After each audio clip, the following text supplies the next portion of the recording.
hizo ni bado ziko. Hizo positions bado ziko, bado wasa receive salary. Unless kama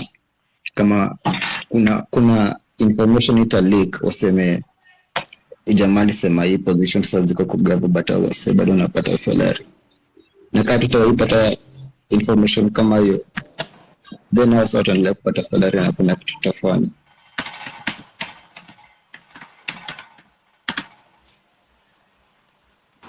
Ayo, umemaliza? Aya, 6 unataka kuongea na mimi, talk to me. Nataka kusema kitu real quick before niende nitafute mic huko kwa William Ruto. Wewe mzee uko blocked bana, uwezi ingia hiyo space. We are in block 2018. Nataka kusema hivi, I like analyzing the president's speeches and people who make speeches. And I can tell you, whoever advises Ruto, and I said it, he's a smart man. He has already beaten us by strategy. Why? Because we air out our strategy on public, in the public. He does his in the State House. Imagine he has a cabinet meeting yesterday. Cabinet advises him, Mr. President, we have sinned to these people. So go out and apologize to all family that lost their loved ones. That one will reduce the pressure and anger that these people have. Secondly, they have mentioned about the CAS and the unconstitutional offices. Kindly say they have been banned. Thirdly, they are youth. So ban all offices and say there is no public servant who's going to work above 60 years. Say that they are youth. They are going to say the president has heard our cry. So this is a man who is being advised, and he's taking that, as much as people say he doesn't listen to people, but he has beaten us in terms of the strategy that he's using. So the person who is advising him is giving him advice based on real-time information, and that is why he's beating. And why is he having a press before he gets into a space? He again wants to divide us into two. Sitaenda, nitaenda. Sitaenda, nitaenda. We are now divided. People are now going out there to go and listen to what is going to be said. Others will go to a different space. He has won that fight whereby alitaka ku divide these people into two. And if you look at a time he has been handling his speeches, that is what PR is all about. Before a crisis, go out, make sure they are divided. Come back with a good offer, make sure they are again divided.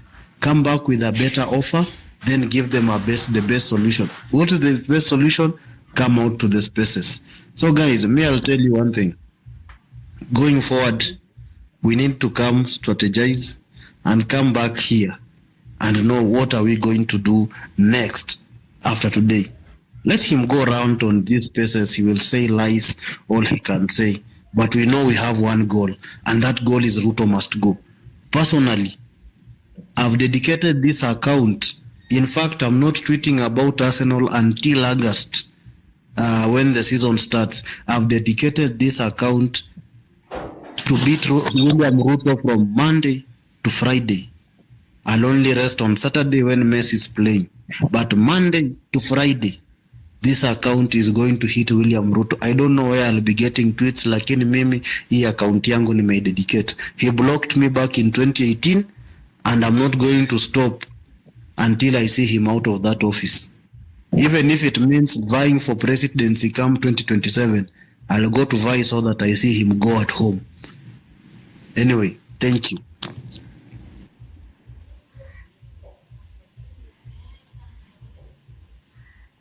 Thank you. Jackie C, naona hii mic yako inakuasha sana.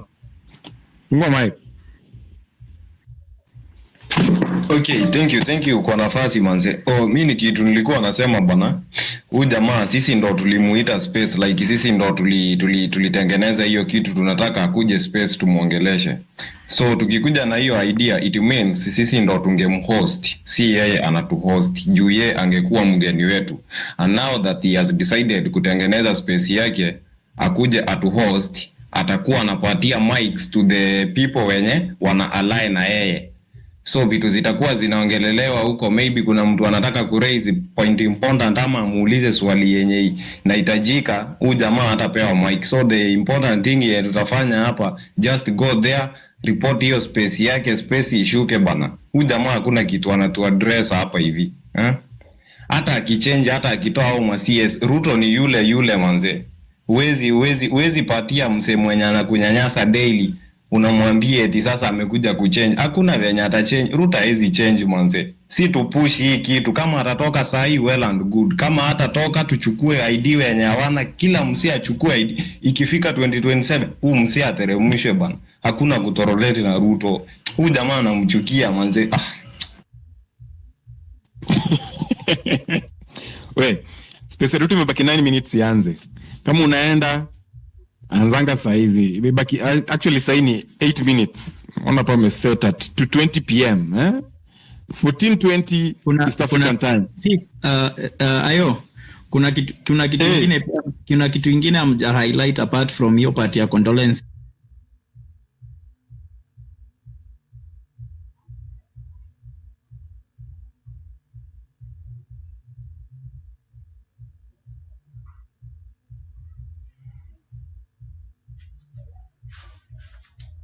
Yes, huyu jamaa anaitwa nani?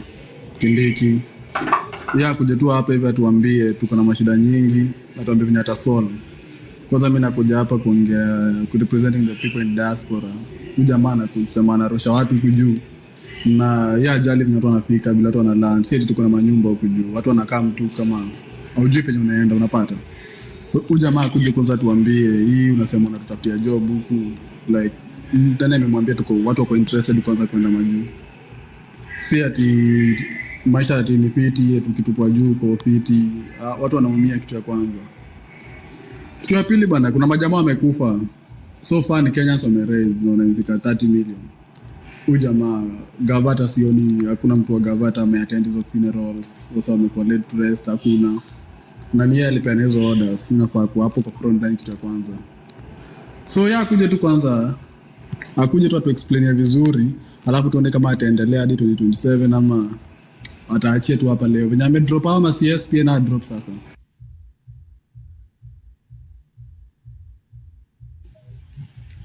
Nice. So nani reject finance and the next. What is your take on the state of the nation? Are you happy that kina ma-CS wamepelekwa home? Are you happy that saizi hakuna spouse hizo hatulipi spouses? Are you happy na nini? Are you happy that hakuna confidential whatever? Hakuna pocket money si wenye walikuwa nataka kupatia Gachagua 800 million?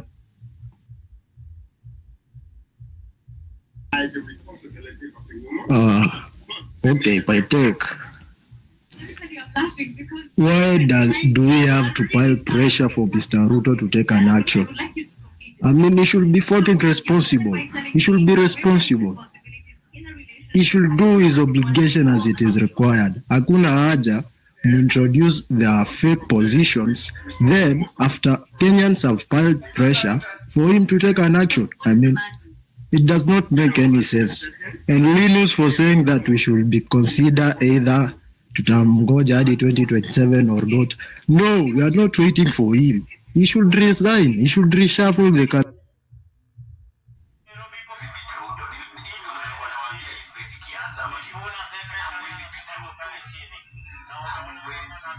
Okay, Linus, you can speak next. Nikiangalia who I'll add as the next speaker. Okay, thank you for giving me this opportunity. Maybe I had only 2 points, and these 2 points I wanted them to direct them to our president. So I was asking you people, the host, are you going to invite the president ama ni sisi peke yetu tu?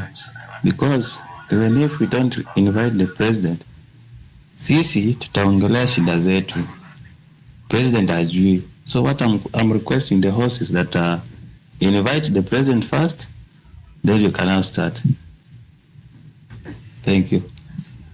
So si hatuna shida na president kukuja kwa space yetu. He is very much welcome. And Kibori kitu ya kwanza hawezi kuja unless otherwise. Kitu ya kwanza juu washa plan, anajua siku nzuri, unapata. Yeye anataka kuona. Unajua ana wale majamaa waambi.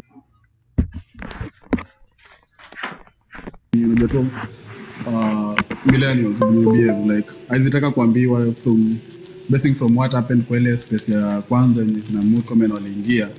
So azitaka kuambiwa kitu ya kwanza. So atataka host na maybe a dictator on what to do. This guy is a low key dictator. Kitu amefanya leo imekuwa fiti, kushukisha hizo mavitu zote imekuwa fiti, na bado we expect more. Tukiendelea hivi atakuwa fiti, but we expect more. Sasa tunataka action sasa, sio ikuwe sasa tumetenga tumepanga ndio tunafanya. Kitambo alikuwa na ile URP kusema na kutenda, so let him put it in action. Sasa tuanze, tuone vijana wapewe kazi, sio useme niliwapata jobless. Vijana wapewe kazi, tuone tu hapo amerishuffle kwanza hiyo parliament, like everything irudi. Ni kama tunaanza fresh sasa, like to scrap hiyo 2 years, tuanze sasa fresh, tuone apige afanye venye tunataka. Juu sisi tumekuwa tukingoja tukifanya venye anataka, so it's high time tumechapa hafa tu na biasa amefanya venye anataka, so yenye imebaki pia yeye apige venye sisi tunataka. Like tuone yenyewe Kenya is rich, so tuone yenyewe venye akisema to live according to our means. Nataka tuone hivyo, si ati sasa yeye ana huko chapa flamboyant live alafu hapa sisi tunaumia, unapata. So akuje tu atu explain kitu ya kwanza, atuambie hizi vitu hizi mauongo zote ni lini atakuja aiweke. Alisema akiweka Biblia chini kuna vitu nyingi atafanya. So far hakuna kitu imefanyika apart from leo the first action amemake.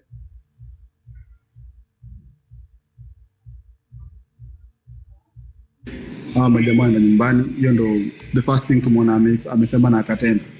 So he has a lot more to do.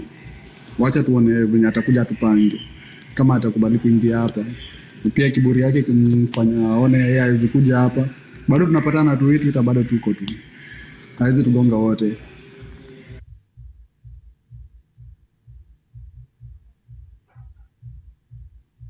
najaribu ku add wase speakers lakini inasumbua, and the way my laptop is so powerful. Nashangaa why. Ama book 10 ameweka limit ya speakers. Kama kuna bana yeah. Book 10 Sasa akifungua space alifungua mic ni kama ako kwa gari or something, or I don't know. Atupatie update nani anakaa ama ameita nani, ndio hata tukikaa hapa tusikiki pia itakuwa tu kelele. Mnacheki wase, tukijiongelesha tu hapa sisi peke yetu haitakuwa na any effect kwa hii country. But I've seen some of the leaders are around, although I request that the president himself akue around before we begin. They could at least the impact.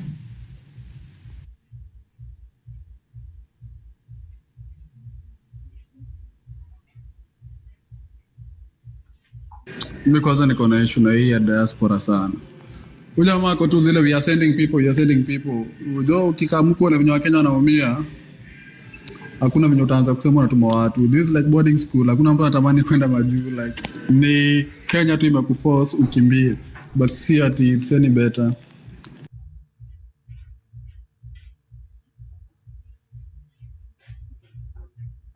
Watu wamekuja huku kung'ang'ana, but life yenyewe unajua watu wameumia, people are going through a lot.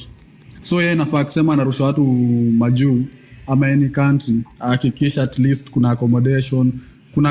Kuna countries kama India bana. India inakaa tu hivyo chafu, but hao majamaa wako sorted, wanafika huku wako fiti kabisa.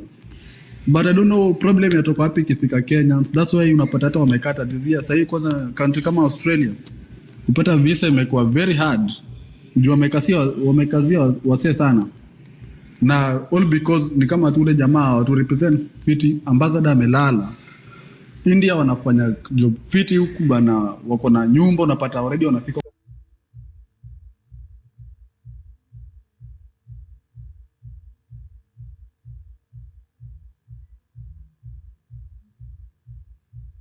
kwa nyumba zao, wanakuja kama wanaishi kama shared accommodation, alafu unasonga. Hiyo ina depend kama unachukua unachukua Uber unaenda wapi, you don't know the next move.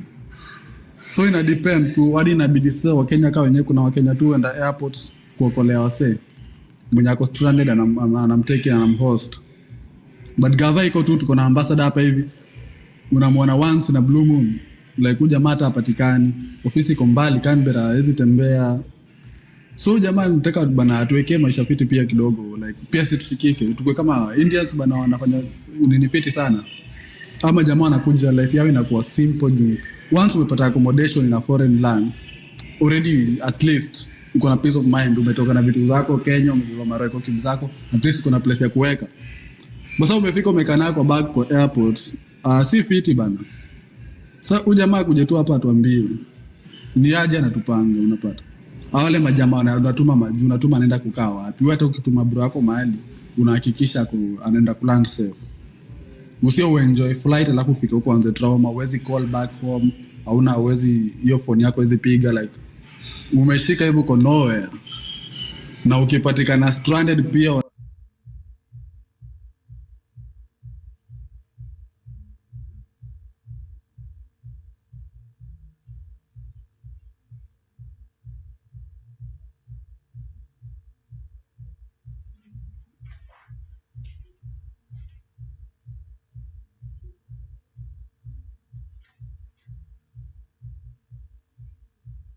that is a must, na si tu uko guaranteed ukilipa hiyo 30k unapata visa yako.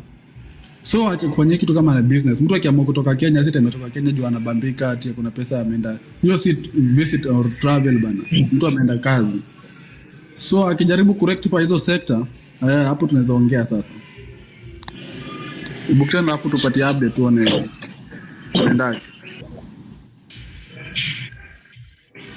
Bukutana, ebu add speakers. Najaribu kuapprove hapa ma speaker na sioni wakipanda. Wewe I guess umeweka wewe solo ndio unaweza approve. Yo.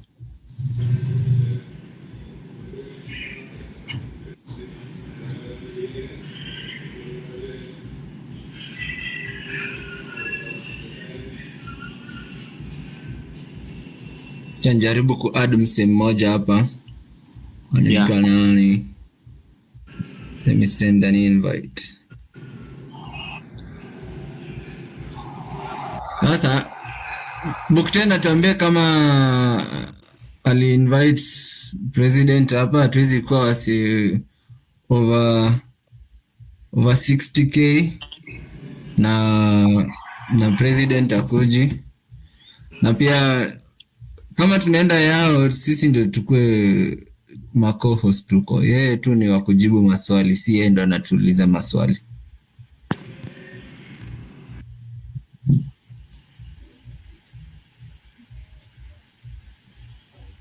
This motherfucker can't even keep time.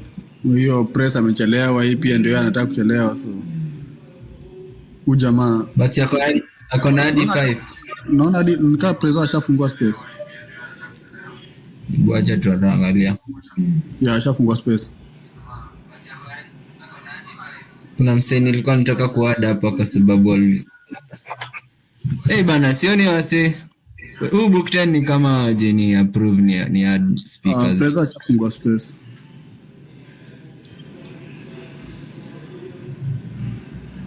Niko hapa tu na approve watu na sioni wakipanda. Ruto ashafungua space, na kama tuingia huko tu. Tusikie kitu tuambie na iko na 20k. Sawa, acha tutafute maparodi za kuingia huko. Kwa siwezi hata ingia na account yangu ya nini.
Hello, good afternoon, Kenyans.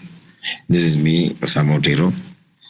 We'll be co-hosting and hosting the President of our Republic.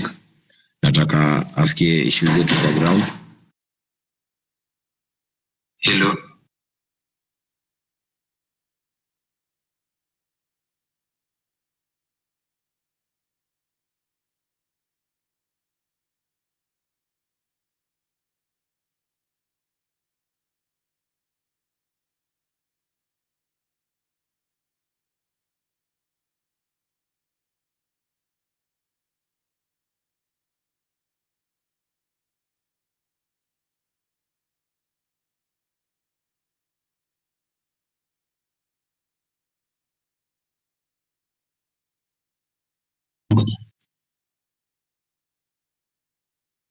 Hey guys, kweni patient kiasi na fix my internet. So naja niko home, wacha ni fix kila kitu alafu na get back. I'll be the co-host and then I'll add you all. So just give me a minute, kila kitu kwa sawa alafu then we'll engage the president about our issues. So tulen tu kiasi hivi. So if you guys have been watching this, there is something you guys you need to realize that if you guys you try to join, that is the space. When you go to X and then you try to join the space, you might not join the space because I don't know exactly what happens, but it writes like inakuandikia unable to fetch a space. That's why I think I'm using this means so that you guys can get exactly to understand. As much as people are getting inside there, some of you guys might not get an opportunity to join. And that's why I'm using my main means so that you get in touch on this. Make sure you guys share this with other people who are also they need to also understand exactly what is going on. Just share the link on our YouTube here. Just share the link so that everybody get to understand exactly what is going on.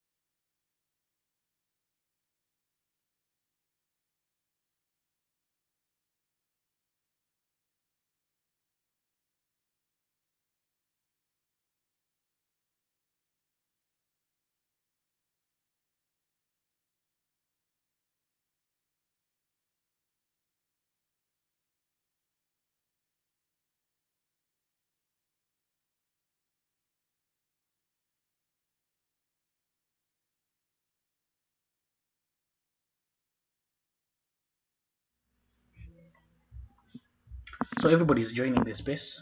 So meanwhile, guys, I think there is one of the people who is hosting the president on the one who is hosting the president amekuwa na issue kidogo, I think, of internet. According to them, wanasema ni internet, but so far I don't know exactly if I don't know exactly what is happening. But meanwhile, guys, just stay tuned. Make sure you share this, because in the next few minutes, I think this one will be solved and we'll be able to continue. So we're waiting for the president so that it starts. So just stay tuned.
Hey guys, tulieni kiasi, we are waiting for another moderator, alafu we go on. So nitapick random speakers from the space, tuongee kila kitu hapa na msiogope kuongea. Nobody will harm you, kila kitu iko sawa. So msiogope, muongee vile watu wanaongea.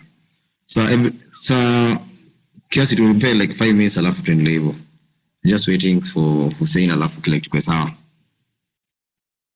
Alafu kama unanisikia mnaweza raise a hand, alafu ni confirm kama unasikia on your end. Kindly.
Thank you very much. Sorry, gentlemen, about technology has its own challenges, but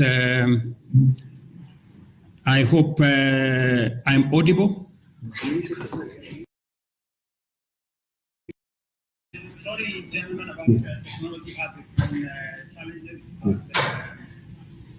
Okay. So, I'm audible. Yes. So, as I said earlier, maybe I did not, I got cut off. As I said earlier, somewhere in 2020 actually, I did make the following assertion that the conversation in Kenya is going to change and that I was going to push for the change of conversation in Kenya away from positions, away from tribes, away from ethnicity, into the realm of things that are of importance to all of us: jobs, opportunities, business, what we can do together for the future. I am very happy that today we are having that conversation, only that in 2020, I did not imagine that that conversation will be on X itself. Otherwise, I'm very happy to be here. I acceded to the request of many young people who said I should come to X and have an engagement with them so that I can do the most important thing I have been accused of not doing: listening. And that is why I'm here. I'm here to listen, and hopefully I will be able to answer some of the questions that you have, listen to your ideas, listen to some of the suggestions you have, and see how we can forge something for all of us as a country going into the future together. So I'm very happy to be here, and welcome to this conversation. I know we have citizens, young people from different parts of Kenya and also maybe outside Kenya. Karibuni sana.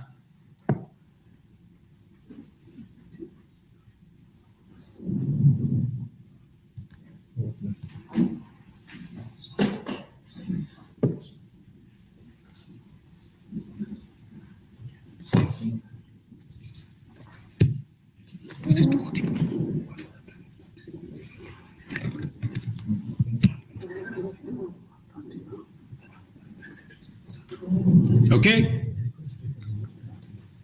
Accept Osama for request.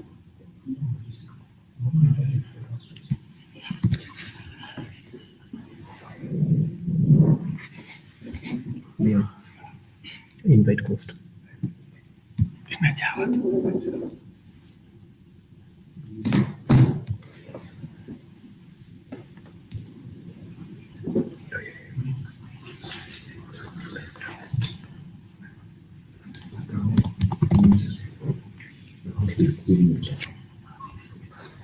It's still muted. It's 140,000.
So guys, we are having a technical issue.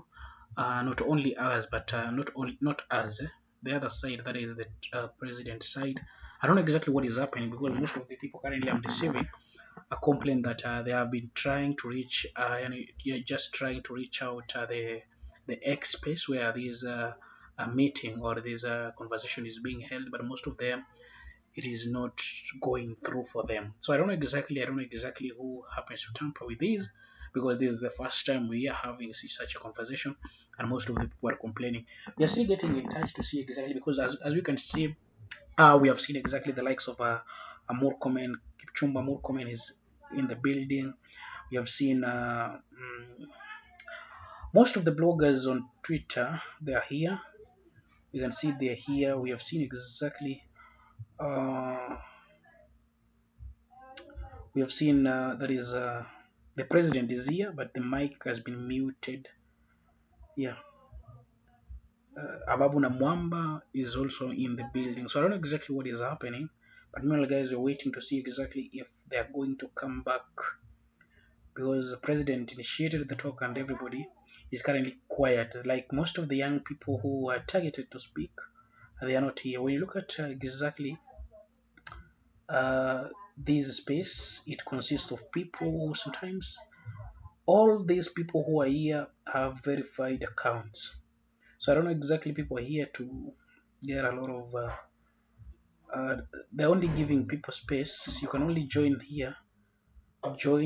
Here you can only be a listener, but if possibly you join, you might get to become a what? You cannot get an access if you're not verified. So I don't know exactly. So it means that dealing with people who are bigger people who have names. And if you don't have names and followers, you might not get an opportunity also to join here. That is what is happening currently. What I can give you as a feedback or as a comment. I've tried reaching out, looking at exactly people who have been given an opportunity in the space, are people who are verified, and only verified people are here. So that is what is happening currently. Just an update as we wait to see exactly if indeed the president will be addressing us in a few.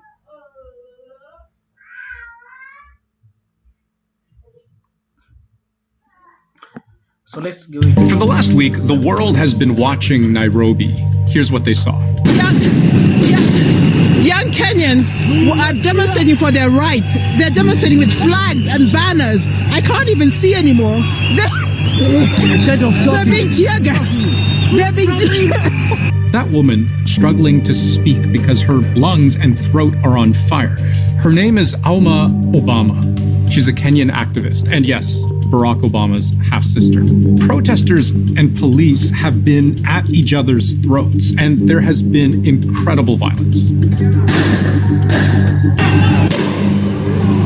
I've counted at least 3 bodies around the parliament. Humanitarian groups say police fired live rounds. They also say more than a dozen people, at least, were killed, many more hurt.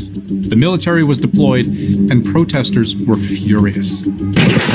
Police opening fire on demonstrators trying to storm Parliament. Public officers will be developed. You must go! Ruto must go! All seething anger non-essential travel attempt by state and public officers from cars is hereby suspended. Pads, smartphones, and staples like sugar, vegetables. No state officer but this wasn't just about or money. Public servant It wasn't even really shall about participate politics. It was about in public contributions who felt or haram phase again and again. They going told forward. Their government, told the world that they'd had enough. The Attorney General is hereby directed to prepare and submit legislation to this effect and develop a mechanism for structured and transparent contributions for public, charitable, and strange philanthropic as Canadians purposes. to think of the price of bread as something that's worth dying over. But these measures bread just isn't worth will be followed as it is there. Like a lot of food by changes bread in government is tax exempt in Kenya. that I will but the be government making. wanted to change that. It proposed a 16% tax on a loaf. We are determined and the government to wasn't carry out just hiking this taxes on bread. It wanted to introduce and new other taxes on interventions things to like improve vegetable the oil, quality, sugar, efficiency, milk, diapers, and transparency in serving the people of Kenya, and ensure that citizens receive maximum value for their resources from a public sector that prioritizes their welfare. I believe these changes will set out our country on a trajectory towards economic transformation, enabling us to achieve the strategic objectives of the bottom-up economic transformation agenda and deliver our commitment to radically enhance opportunities for all Kenyans and transform our country. Thank you very much. God bless you, and God bless our great country, Kenya.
So for some,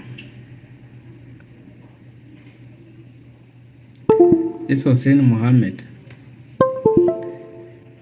Hussein Mohammed also is trying to have a space. Yeah, I've seen him here. No.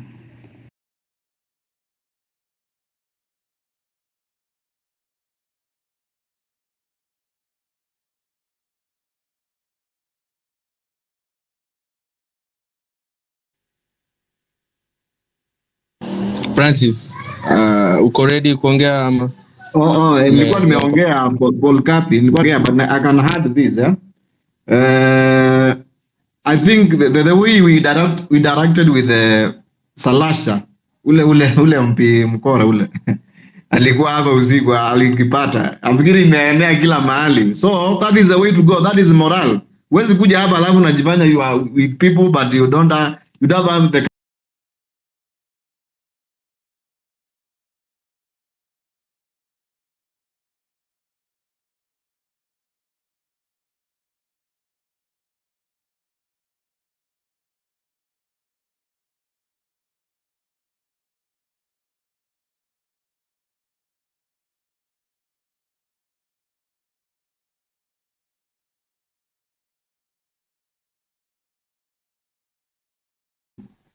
plan. Thank you.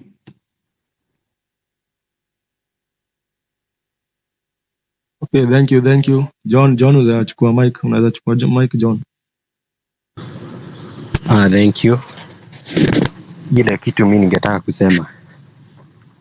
Huyu msee anabeba watu ufala. Kitu ya kwanza, kila siku anasemaga tu amepanga hizi mipango zake. So hata kama ukiona haiwezi kuwa ati ni kila mtu amejaribu kuingia kwa hiyo nini yake inakataa, ikuwe ati kuna kitu lili. Hapo lazima atatupanga na atasema sijui ameongea na Gen Z na wamekubali. Kwangu mimi sijakubali. Kitu kingine, unaona hao ma MP wanashinda wakinini hizi mapesa, anasema acha hapo anafanya hizo mavitu. Waongeza kwa pesa kila siku. MP anapewa 360 per month ati ya kufanyia gari service. Na bado wanataka nini nyingine wanatusaidia hapa. Isipokuwa timu mkora iko. Hii mavitu yote ile kitu tu anasema hakuna kitu riri. Yote ni uongo. Ile kitu itatusaidia tu kushikana. Tukishikana sisi tuko na power ya kumtoa hapo. Asante.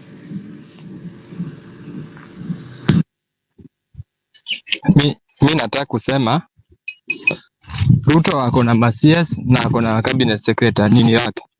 Sasa kuna vile tu atasema MPs wana earn 700 lakini daktari ana earn lower than MPs. Hiyo ni kitu impossible. Then unasikia maintenance ya vehicle pesa yake iko juu. Let's have a flashback huko nyuma time corona iliingia. Vile Mutahi Kagwe alikuwa na Dr. Moth. Dr. Moth amekuwa kwa medical sector mara mingi sana. Dr. Moth amesaidia, amekuwa haki help na Mutahi Kagwe. Kama alikuwa anafanya appointment, mbona hata board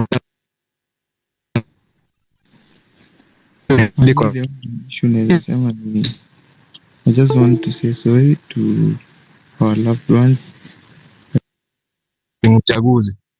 Mbona alichagua tu mtu alimsupport, unapata mtu mwalimu anapelekwa kwa side za security, mtu mwenye DC anapelekwa kwa education. Sasa hizo vitu kwa hizo mtu aelewi field yake. Unaona confusion iko, mtu amewekwa tu hapo kwa sababu alisupport during election. Kaa ana point hata watu. Mtu anafaa kuwa appointed to place aware of specialization. Mwenye hata kaa amewekwa hapo, amejua vile hiyo kitu inakuwa run. Then salaries ya MPs bana iko juu. Hata ukiangalia na allowance bado MP anapewa mara nini. Kama MP kazi yake ni legislation na hiyo kitu ndio anaana mshahara. Mbona kama bado amekaa kwa nini bado anapewa allowances? Na hiyo ndio kazi yake. Kama daktari kazi yake ni kufanya kazi kwa hospitali. Akienda kwa hospitali hiyo salary ndio anapata. MP kazi yake ni kukaa kwa Senate ama parliament. Kaa hapo ndio anaana mshahara. Mbona bado after sittings bado anapewa allowances? Let's be realistic. Ruto aache kunini. Though ameshafanya changes. Hizo changes bado ziko low. SRC waliongeza mshahara. Tuliona ma Senate wakianza kureject na Governors Council wakaandika wakasema wataki increase in salary. Hii ndio time yake kuchukua advantage, time wataki increase. Apunguze hadi huko 300 ama 200 ama 400 iende huko chini. Hizo pesa zitumiwe kuconfirm interns wa madog na interns wa JSS. Anasema bado tutakopesha. Tunakopesha nini na pesa iko Kenya? The way pesa inatumiwa ndo mbaya. Ache ujinga na ache mchezo. Sasa yako hapo kwa host ni mtu mmoja, hata ukiangalia wenye wanalisten ni peke yake. Ukijaribu hata kujoin hiyo nini yake, hakuna kitu anafanya. Then atasema ameengage nani? Amejiongelesha peke yake. Ache ujinga. Si watoto. Tumesoma vitabu za vigogo mara nini, tumejua vile corrupt leaders are there. Unasikia Kingi anaambiwa fanya nini? The same is apply to country here. Sasa ache mchezo, afanye kitu inafaa. Or else struggle itaenda. Then kuna nini? Hiyo during strikes. Tuko tuna protest. This time bana tumwambia tu au ma cabinets wote watolewe bana, afanye reshuffling, aanze tu mpya kama mwenye ameingia kagawa anataka proceed. Other than unapata mtu amewekwa place mwingine na kuna corrupt, bado unasikia anatetewa bana, ati committee ilifanya hivi ikafanya hivi akakuwa approved. Mimi ndio chenye naweza sema, but sijakubambika. Amefanya changes kutoa first lady. First lady haikuwa hapo. Hiyo ni kitu haikuwa tufai ku appreciate amefanya. It was not there in constitution, it is not there. So hata akitoa hatufai kuwa sema amefanya kitu. It was not there. You should appreciate things which were there na ametoa. So afanye tu hivyo, but hope change CS na hao manini atoe wote. Thank you. Okay, thank you. Who's speaking next? Collins. Okay, Collins, you can go. Thank you so much. This Collins, sir. I think I have very few remarks that I want to make. Number one, Ruto is a scammer na tunajua hivyo. So haizi tuchocha saa atatoka hapa aende media aseme nilienda nikaongea na Gen Z hajaongea nao. Number two, we knew kama Ruto anataka kutuongelesha akuje space yetu, si ati yeye ndiye anatuhost. Ingekuwa maybe somebody else angehost space to invite akuje tuongee na yeye. Number two, Ruto anataka tuchague a leader mwenye anaenda kuongea naye. We are leaderless. So I think the aim yenye litufanya tuanze maandamano yetu kujafika. Na si time ya kulow down. Lazima tuendelee mbele. No retreat, no surrender. Tusukume kitu tulikuwa tunataka hadi tuipate. Kama tujaipata tusirudi chini. Kuna watu wamekufa huko nje. Their lives, the parents' lives pia haziko poa. Saa hii wanazikwa, government haijaingilia. They use their own money. Na saa hii tunataka tuende down tuseme mara sijui ametuongelesha. No. Tuendelee mbele, kama ni maandamano hiyo 7 tutokee kwa wote wengi kabisa, tuende tuambie jamaa is a scammer. Saa hii unajua ameanza kuspika, anasema vitu za ujinga yenye ni uongo tu. Hizo vitu anasema na hakuna kitu kitafanywa hata moja. They will still proceed. So I think it is high time. Mimi nimejam kabisa. In fact, mimi nilikuwa na swali nilikuwa nataka nimuulize, ana resign lini? That is the only question tunaweza uliza Ruto. Mali yako ana resign nini? Fuck you Ruto. Thank you. Okay, you have a reason to be mad at the government. So siwezi kulaumu. Anyone else who is ready? And as we go, wakipeana mic, unainua tu mkono, you pass on, una unmute and you talk. Justus? Yeah, my name is Justus and mimi naongea kutoka America. Na I think speech ya president I expected more, and I think it has a little bit frustrated me. Inakaa kama ni sham, it's just a sham to me. So I expected the president to start with unajua serikali has so many ghost workers, starting with Musalia Mudavadi. Angeanzia kutoa ghost workers. That's what I expected. I expected watu waende nyumbani. I expected ma-CS watolewe, watupwe nyumbani, waende nyumbani, wengine wapelekwe kotini. Lakini sasa ni kama rais wetu anatuchezea. So bila anavyotuchezea na sisi tutamchezea. Tukatae hiyo host yake. You know, Ruto is not the one who was supposed to host us. We are the one. The Gen Zs are the ones who were to host him. So not the other way around. So guys, endelea kukataa, tukingoja 7. Lakini I think the Gen Zs are smarter than Ruto. Ni kama hiyo space yake haifanyi, ni kama hiyo space yake imemkataa, na I can say ni kama Mungu amekataa. You know, ukikataliwa duniani na mbinguni pia umekataliwa. So naona kama Ruto amekataa, tuendelee kumkataa. So let's reject everything that comes from Ruto, na tuone kama tunaweza kuomboa nchi yetu. So hiyo speech yake was just a sham. It was just a sham. Naweza mpatia probably 1 out of 10. That was a sham. It was simply a sham. Tuendelee kuikataa. Asante.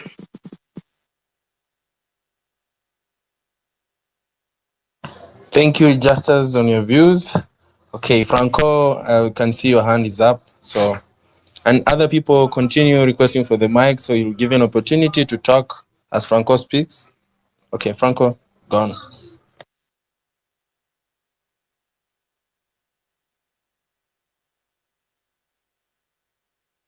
Franco, can you hear us? Yes, I'm hearing you. Okay, proceed. Mnanipata? Yeah, so I want... Definitely. Is my mic working? It's working, bro. Yeah, sasa nilikuwa nataka kusema hivi.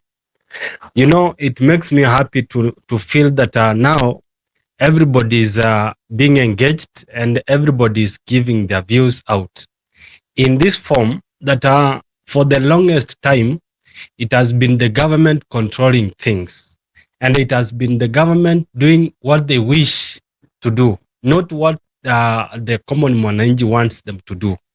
Now it has come to an era where every Kenyan voice can be heard, and I'm very happy because this generation Z has made it sure for everybody that whatever point that you are, as a Kenyan, your voice can be heard. Now, to the so-called government, because I have never recognized them anyway, the thing that I can only say is that if every Kenyan could be heard, the only voice that we need to hear is when is Ruto resigning from office. If this could have been one of the developed democracies in the world, as they say, then we should come to a point where a leader who has mismanaged or done things contrary to the office that he is holding should come to a point where he can personally resign, or if he cannot decide to resign, then he will be forced to resign. For instance, he's working with the CAS, of which hatujui kazi yao anyway. They are not adding value. If you ask Ruto an honest question, if the docket of the Ministry of Education has at least 4 CASs, what do? What is the value that they bring to that office?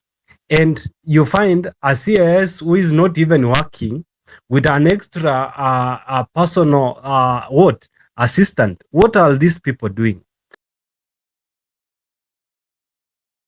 Has been posted on the DCI page, and we're asking why. The thing is,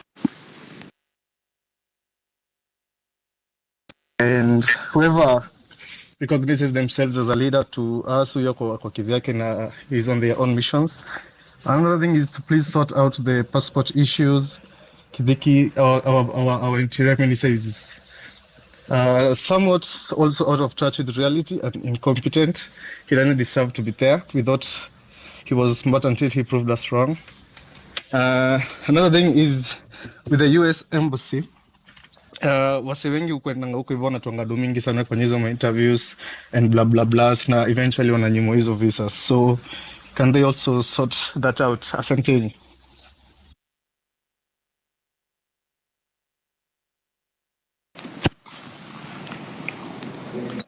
Thank you, Kevin. Saizi kila mtu anataka kuongea, mtaongea, alafu the president will answer everything. We just need answers. That's why we are here. And actions.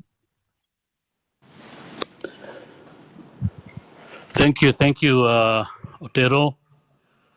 Good afternoon, everyone, again, and welcome to this conversation. I think Otero amefanya ile kitu, but as requested and promised, requested by and promised to the young people of Kenya, President Ruto is hosting this express conversation. We are hosting with him, together with my co-host Otero. And the President is here largely to listen, engage, and be a recipient of your thoughts, your experiences, ideas zenu for a better Kenya. Of course, it's a pleasure to be here and engage with you. This is an open forum. We encourage you to ask questions and share your thoughts. Please keep your questions as brief as possible and respectful. If you can limit our questions to just 2 minutes. We said 2 minutes for each person. As you can imagine, many people have a lot to say. Let's engage. And here now is President William Ruto. Thank you very much, Hussein. Thank you very much, Otero.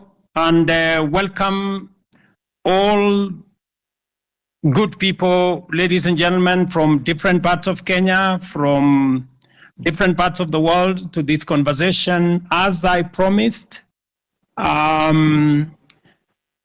I have come, and I want to apologize first that for the last almost 1 hour, we haven't been in a position to have a proper connection as technology would be. I think that is some of the vagaries of technology, but now I'm here.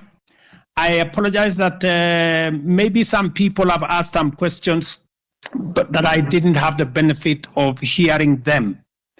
But let me say that I am very happy that we are having this conversation, a conversation about issues, a conversation about our country, a conversation about issues that affect each and every one of us. We are not discussing tribes, we are not discussing positions, we are not discussing all those things that are personalities and things like those. We are discussing issues of importance to each and every one of us, from jobs to governance to corruption to all the things that matter to all of us. And as I have said, I have come here to listen very carefully. That one thing I have been accused of not doing, that is what I have come here to do, number one. Number two, I must say that maybe I have been listening in different other spaces. Now I have an opportunity to listen on this platform to different Kenyans from different parts of the world and from our great country, Kenya. Now, let me just say 2 or 3 things that I think I had the last 2 speakers who asked their questions. The question number 1 that I have that has been asked is from Kevin, I think, that maybe I'm out of touch. How did I not know what was happening in the country? But let me tell Kevin and all of us that I have the benefit of more information in my hands. What I cannot do is do things like operate on numbers that have no basis. If you heard me very clearly, I said up to now, 25 Kenyans died out of this unfortunate scenario that affected our country the last 2 weeks. Some reckless people have put numbers all the way to 150. You know, in fact, on one occasion, the Kenya Human Rights Commission said 157 Kenyans have been, there was a massacre in Kidurai. That was not true. And for your information, even the BBC, on hearing such, outrageous allegations, went to investigate. And if you listen to the BBC, they say there was no such thing. In fact, one Kenyan unfortunately lost his life in Githurai. Let me go to the situation which was which happened in Rongai, where we lost a young Kenyan. The situation in Githurai was that a criminal in Rongai, a criminal assaulted the police took over the firearm of the police and shot. And unfortunately, again, and we have to be honest with one another, it was said that this young Kenyan was pumped with 8 bullets. That is also not true in Rongai, And so there is a lot of information out there in the social media propagated by people to try and create a situation that did not exist. In fact, I heard Kevin say, I was asking the one who did he die? Because, the one that was being said of 8 bullets did not exist. In fact, we have now found out that the one of 8 bullets happened several years ago, somewhere in Buruburu, and it was in a completely different scenario. But on Rongai, I was very clear. I had the benefit of information, and I spoke to that information. The same narrative I gave when I gave the interview on Sunday is the same narrative I have at the moment. I have also been, Kevin has also said that we need to hold the police accountable, and that is correct. And it has been said that I am the president. Yes, I am the president of Kenya. But the president doesn't hold absolute power. That is why we are a democracy. In a democracy, there is a system of checks and balances. The president is not a dictator. I cannot decide for the judiciary. I cannot decide for the legislature. They make their own independent decisions. I cannot decide for independent institutions. The police, and let me say this without fear of any contradiction. When I came into office, I said I will respect the independence of the police. In fact, the one act I did when I came into office, the first day when I sat on my table as president, I signed the instrument to remove the budget of the police from my office, because that budget was being used to manipulate the police. You all know that it is said, he who pays the piper calls the tune. So I did not want my office to be the one to decide for the police on who to arrest, who to charge, how to pursue corruption. I provide policy, the police run independently. In fact, if you read the Constitution of Kenya, the police is an independent institution. It doesn't take instructions from me. It doesn't take instructions from the Chief Justice. It doesn't take instructions from the Speaker or from the legislature. They act independently. I agree, good people, that innocent lives were lost. And one life lost is one too many. I have said in my statement that as government, we are going to support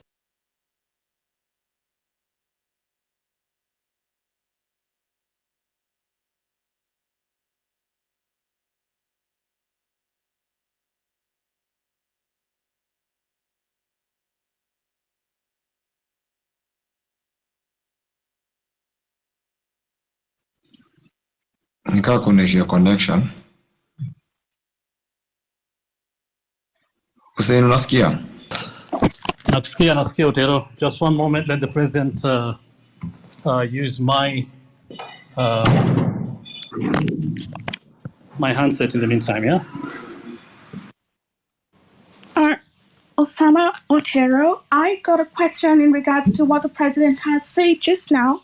First of all, I'm quite dismayed that he's still trying to clear his name. It is about accountability here. He's talking about the number of bullets that killed a citizen. Is it about one person dying or 100 people dying? We know very well that the number exceeds 25 people. And it is not about one person or 25 people or 1 million people. It is about people being killed recklessly. He is still not taking accountability for his actions. And yes, if he says it is a democracy, we agree that is what we expect of a president of a Kenya, because independence was fought for and earned 12 December 1963. Now, we're still fighting to free ourselves from the IMF and World Bank, respectively. He's talking about the number of bullets that killed a citizen. He's talking about a citizen in Githurai attacking the police at 3 a.m.? Really? Honestly, Mr. William Ruto, your accountability is zero. I'm quite dismayed, honestly, because you came here to answer to the citizens, but you're taking zero accountability for it. And if you say they're independent, why do you laud the police for the matter of civilians? Why do you hold a press conference and tell the police that, citizens, that they're going to be met with equal force if they go and protest? And what he meant, he did not use the word protest precisely, but he said anyone who tries to disrupt the peace of the country. Protesters, how do protesters disrupt the peace of a country? Why do you laud the police when people are killed? Why are police shooting at civilians on their balconies? Why are people fleeing Kenya so that they may have peace? Why are they being abducted? You might say that the police body is independent, but this is not a democracy. It is not functioning like a democracy, but a dictatorship, Mr. William Ruto. Because the way the police are handling the situation is not fit for a democracy. And you cannot deny that you're behind that. Because even though you say they're independent, you have the power to stop the killings. But instead you go after all the killings, you go hold a press conference and laud them. Sincerely, we saw Mano Mano last year, how you dealt with the citizens. Same scenario this year. When is that going to stop? What kind of a democracy is this? Can you define what a democracy is, Mr. William Ruto? I think you grew up in a very authoritarian family that you expect people just to dance to your tune. In a democracy, the right to picket and to protest is guaranteed in the Constitution. The countries you travel to, Germany and, United States, first of all, why did you grant them visa-free entry to Kenya? Africans do not have the luxury, even diasporans don't have that luxury. The way diasporans are being treated at the airport, these bills. Now, what you did when you granted Europeans visa-free entry to the country is giving them the right to disrespect Kenyan citizens abroad. And the fee that was supposed to be incurred through the payment of visas is transferred to Kenyans. I mean, that is simple mathematics. You should know that.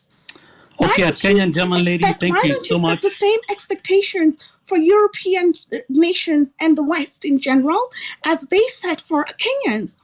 Okay, why do you sit with them all the time and then the conditions worsen for Kenyans? Okay, if you can hear me, Kenyan German lady, let's give it, we said we'll limit this to 2 minutes so that we give everybody a chance to... No worries. You're at liberty, of course, to ask your question. Mr. President. Thank you very much. Let me help, let me say this to my sister. The right to picket, and I said it in my statement, is enshrined in the Constitution.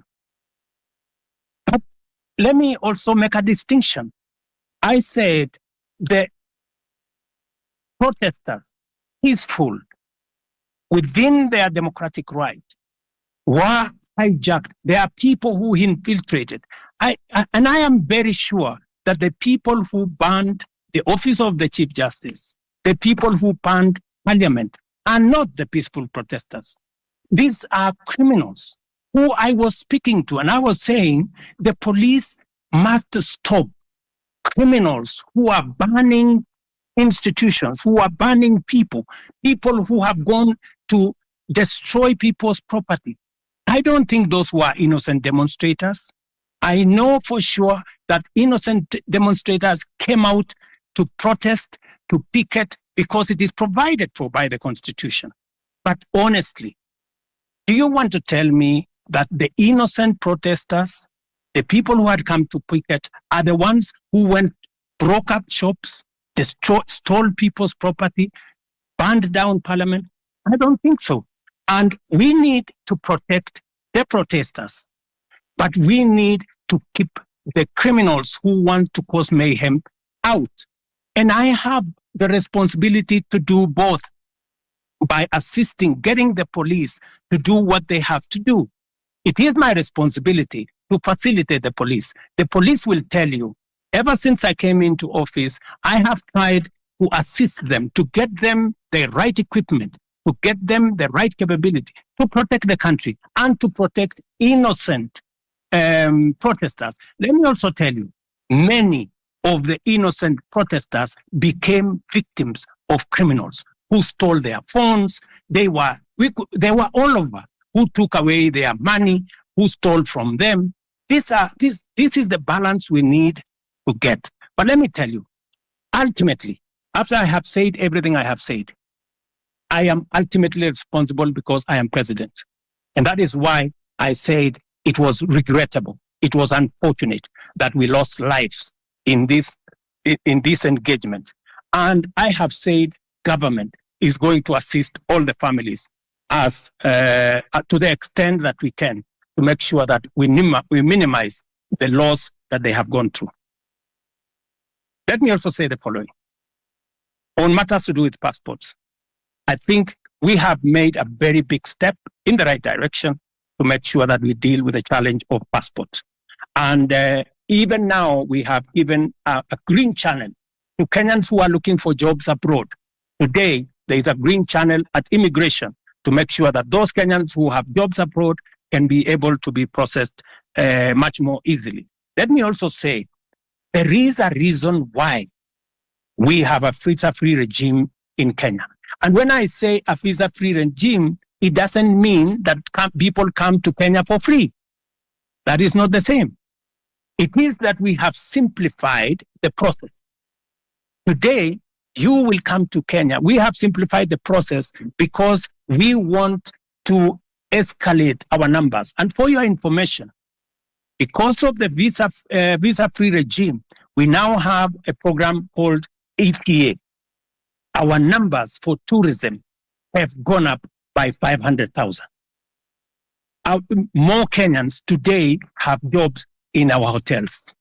Our hotels in Kenya today are 80% full in many instances. If you speak to the tourism sector, they will tell you our numbers for tourism in 2022 was close to 1 million. Last year, it was 2 million. This year, we are heading to 2.7 million. It is part of the interventions that I have made. It is part of the changing of how do you come to Kenya. Make it easy. Today, you don't have to go to no office. Today, you can get your ETA, pay for it online, and be able to come to Kenya easily. And Kenya is not the only country in Africa that is doing that. We are all doing that. Look at what is happening in Europe. 27 countries in Europe, they don't have a visa between them. They have abolished visa between them. Why would we want to keep a visa regime that keeps business people, that keeps tourists out and makes it much more difficult for them to come and enjoy what we have? For your information, Kenya should not be having 2.7 million tourists. We should be having 10 million. In fact, London has nothing to show. London is blocks, old places. They have 20 million tourists. We should be having 10 million tourists. It is my focus that in the next 5 years, I want to double the number of tourists coming to Kenya by 2027, 2028, and progressively do that. Why do I need tourists in Kenya? I need to create jobs for millions of young people in our country. We need to create investment in Kenya. We need to make sure that our farmers have a place to sell their food, their produce. This is why I am doing the visa free. It is not us versus them. We are looking after our own interest. And that's what I'm doing. let me also say the following.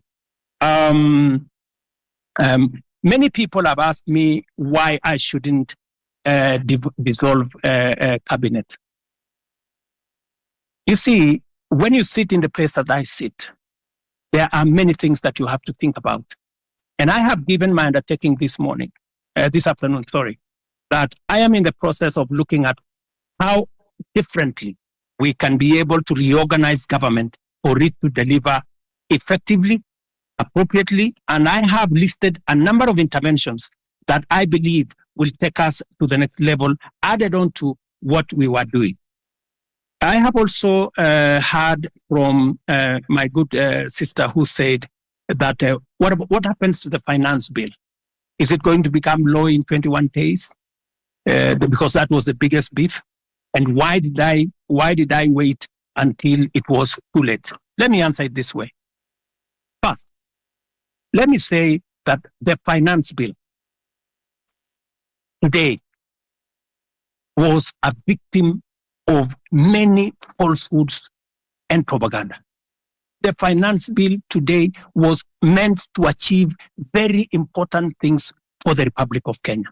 Unfortunately, I gave in because the people of Kenya had decided they do not want it, which is okay. But was there a problem with the finance bill? I would want a honest interrogation of the finance bill. For example, it was said that the finance bill had matters to do with increasing money for land rates and land rent and changing the whole configuration.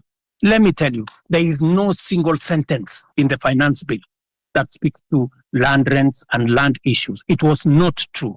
It also says that we had put in there taxes that would make it difficult for people suffering from cancer. Let me tell you that, in fact, in this finance bill, we had put there 2 billion shillings to pay for the people who have cancer, who have diabetes, who have hypertension, because under our universal housing program.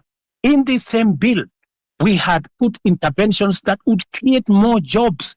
We had said, for example, there is no need for us to import diapers, to import pampers, to import liquor, to import furniture from all manner of places when there are enough factories in Kenya to manufacture these products. And these products manufactured by Kenyans, hiring Kenyan young people, building Kenyan wealth, we were protecting our own industries so that we can protect our own jobs and give opportunity to millions of young people, to be able to understand, to be able to get jobs. And also, let me just say this lastly, potatoes, good people. Is it right for us to import potatoes from Europe, or eggs, or onions? We had put duty on importation of potatoes so that farmers in Nyandarua, in Timau, in different parts of Kenya can sell their produce without competition from potatoes from elsewhere. These are some of the things that were in the finance bill. I admitted, which I do, that maybe we didn't do as much communication as we should have, and that is a regret that I have admitted. But I am willing, I am ready, I am here to listen. Let me not say more. Let me do more listening. Well, Mr. President, sir, ni mzuri tuongee ukweli. Yes. There's one problem with you, Mr. President. Haunanga huruma. You are not empathetic. Nini kitu imekasisha watu wengi, Mr. President? Na hii shida yote ilianza ile time ya floods. Remember time ya floods? Watu walikuwa wanateseka. You never even said a word. A week later on, we saw you on a private plane to the US, carrying all sorts of people, unnecessary people to the US. Hapo ndo shida ikaanza. You never said a word. Ukirudi bado nyumbani, tukaanza mambo ya reject the finance bill. Kanyamaza tu, ukaona tunena maandamano. You never said a word until watu wakaanza kuuliwa. That's when you decided to reject the finance bill. Mr. President, surely mbona wewe unanyamaza alafu unapenda uongo sana? Unaona tu vitu vinafanyika when it gets out of hand, alafu unaanza kuongea. Saizi kuna watu wanazika watoto wao saizi vile tunaongea. Saizi hata kuna rafiki yangu saizi anazikwa saizi, ni matanga. Hii wiki imekuwa ni matanga sababu ya maandamano. But you're here thinking about the economy. You're not even sympathetic with the families. Uja mention hata jina mtu mmoja. Kuna swali pia nililo mejibu sema about Rongai. You asked us, kila mtu kwa space wanatoka from different regions in Nairobi in Kenya. Yeah. Rongai, people are killed. Githurai, people are killed. However, the information you receive, unadhani they tell you only one person was killed. Okay, that's a life too. They do not feed you. They do not feed you the actual information. So you are just weighing the deaths of people, the number of people. You just tonight Kindiki was saying people are not killed, was not aware, people are not abducted. You are just arrested. Some of us were arrested.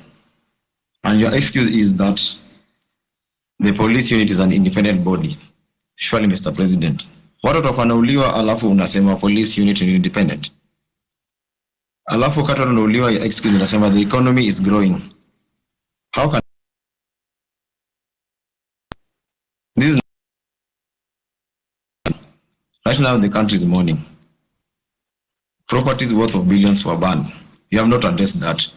All you think about is the foreign policy and the economic status of the country, not about the livelihood of the common mananchi. Surely, Mr. President, we need you to be with you. Be empathetic. Your government should be empathetic. You should stop this issue of police brutality. That's what we want right now. Personally, the police came to my house at 3 a.m. They broke into my house. They refused to identify themselves, and that was it. We are abducted. It was like kidnapping. Hii mambo mimi sikumbuki, nilikuwa nadhani mambo ya movie. Mr. President, tulishikwa, tukapigwa. They even stole some stuff from our house. Imagine askari anakuja, akona bunduki anaingia kwa nyumba, akona mask, 12 of them with 12 cars arresting a single guy, an armed citizen. Alafu ukimwambia mbona anakuja kushika, anakupiga. In the meantime bado anachukua vitu kwa nyumba yako.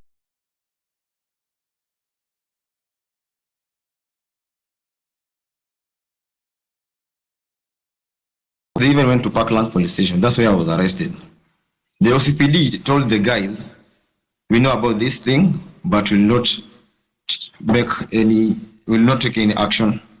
Meaning it was very criminal. The OCPD, Parkland police station, OCPD, deputy OCPD was very much aware what was going on. We were not booked in any single police station. We were taken in a certain house. I think it was a safe house or something. I was blindfolded. Some guys were blindfolded for like 12 hours. Surely, Mr. President, are we in a terrorist country? We just want you to answer that. Okay. This is why we're in this space. Thank you very much, my friend. I regret your situation. If that is the kind of treatment you have gone through, I apologize. And I will take action in this manner. No Kenya. And I made a commitment to the people of Kenya that there will be no extrajudicial killing. There will be no River Yala. There will be no, we used to have 20, 30 bodies in River Yala. When I came into office, I said nothing of that is ever going to happen. And I want to promise the people of Kenya that will not happen under my watch. However, I have had the kind of horror you have gone through. That is not right. What I will do after this engagement, I would like, I don't know, in a very secretive way, if you can send me the details of what happened, I will be able to take action, because you don't deserve the kind of treatment that you went through. Let me also say the following. You have talked about empathy. Maybe, people are born differently. Maybe we empathize in different ways. For the case of the floods, I even convened a whole cabinet meeting to just respond to that matter of floods. 3 cabinet meetings. My minister was on the ground. I was myself in Kiamaiko, in person. I came there in Kiamaiko. And for the first time, my brother, for the first time, normally when people are removed from places, they are brutalized. They are removed and nobody cares about where they go. Nobody cares about what happens to them. For the first time in the history of Kenya, I made sure that every Kenyan who was living in the riparian reserve was given money for alternative accommodation. We paid every Kenyan who left that place 10,000 shillings to be able to relocate away from the danger of the floods that were on the river. I mean, it was the best that I could do in that circumstance. And I promised them that under our housing program, because we now have their list, under our housing program, we are going to consider them the first beneficiaries of our social housing program. I made that commitment in public. If you ask our peers for housing, they already have the data on these Kenyans who were removed from the riparian reserve, who had to be relocated for their own safety. For your information, we lost many Kenyans who were sleeping there, but they were carried by the floods. And it was the best thing that I could do. I went there in person. My minister was there consistently. I had 3 different cabinet meetings to attend the issue. We committed close to 400 million to make sure that those Kenyans who were in that situation were attended to. Maybe it wasn't enough. Maybe I should have done more. Maybe then I should apologize for not doing more. But to the best of my ability, it is the first time the government of Kenya is providing money to relocate people who have been affected in situations like the one in the flood. Okay, Mr. President, on the issue of Githurai, you said there was only 1 casualty, which is a lie. Mr. President, nakwambia tu kweli. Githurai inasemekana there are more than 200 people who were shot dead. Wengine hata hawajulikani mahali wako saizi, vile tunaongea ukweli saizi. In Rongai, they shot some guys pia. Wakakuficha wakakwambia ni mtu mmoja. Na ni kweli reality kwa ground watu walikuwa wanauliwa. Ni kweli watu walikuwa wanauliwa. Tulikuwa huko, wote tulikuwa maandamano. Alafu kuna issue nyingine. This rogue cop amekuwa akichapa watu risasi, anachapa watu risasi open air, kila mtu ana camera there. The DCI doesn't do anything about it. Amekuwa all over social media, in the media, but you don't even say a word about him. His name is Murangiri. That killer cop ameua watu wanazikwa kila siku sababu yake. Juzi ilikuwa last week Wednesday, nilikuwa town. Nilimwona akitembea tu town vizuri along Moi Avenue, very happy, very healthy. He's a killer cop. Nothing has been done to him. Hivi tu tumekuwa complaint au kitambo. For how long should we be talking about this, about the killer cops?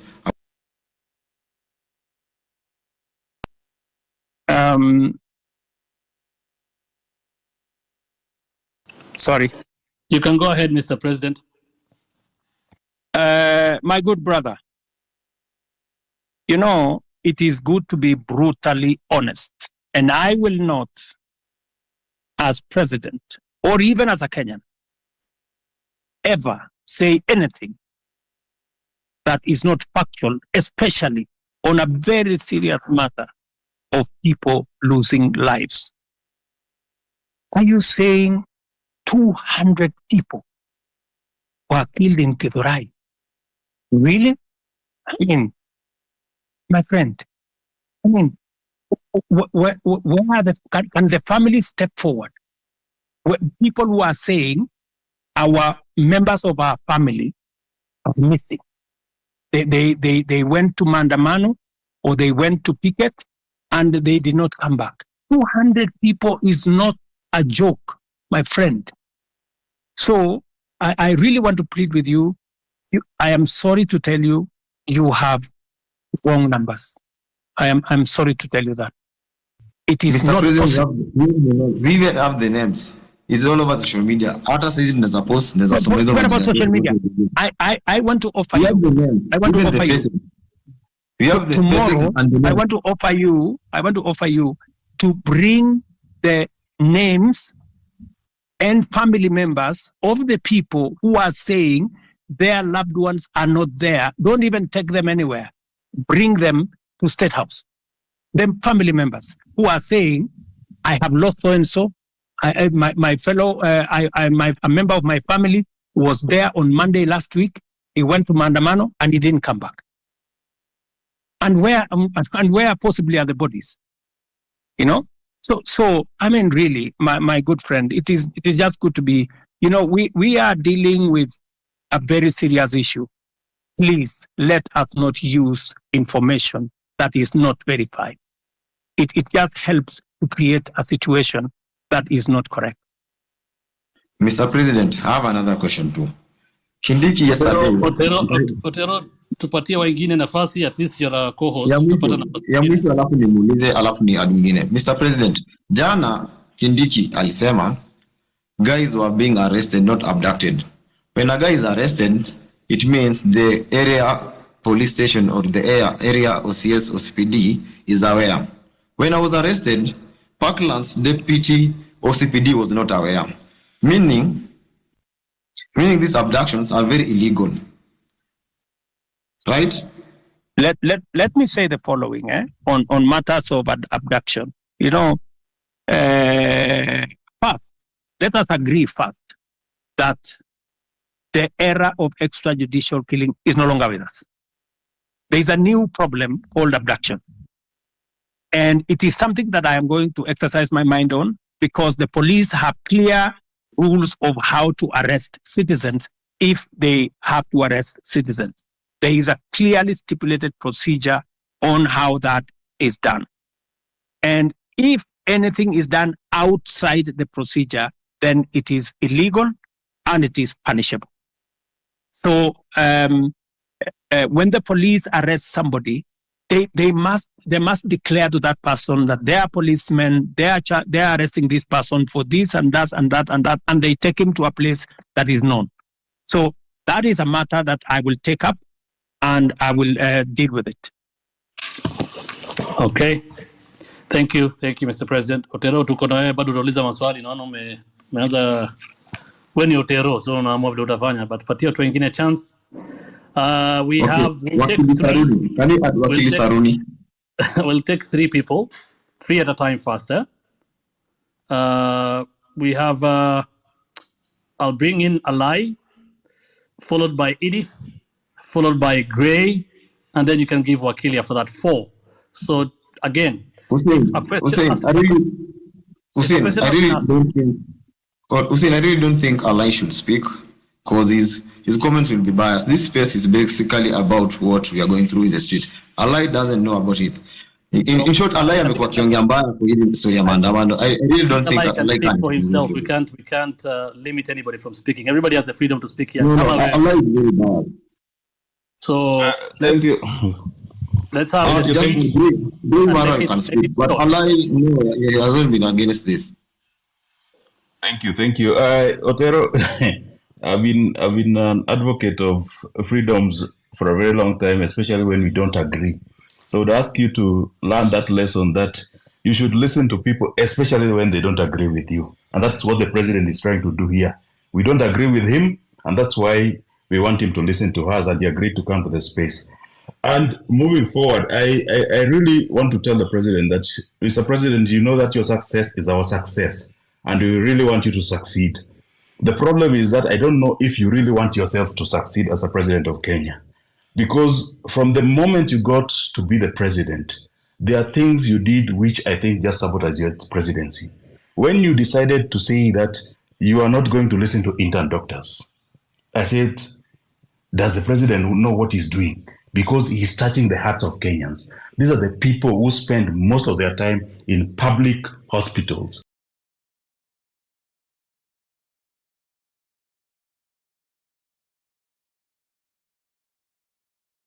When the president didn't take up the matter of pending bills and tell the council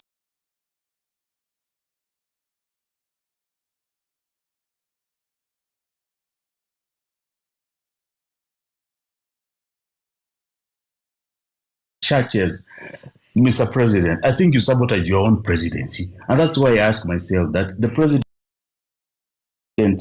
really tells us that he means well for the country.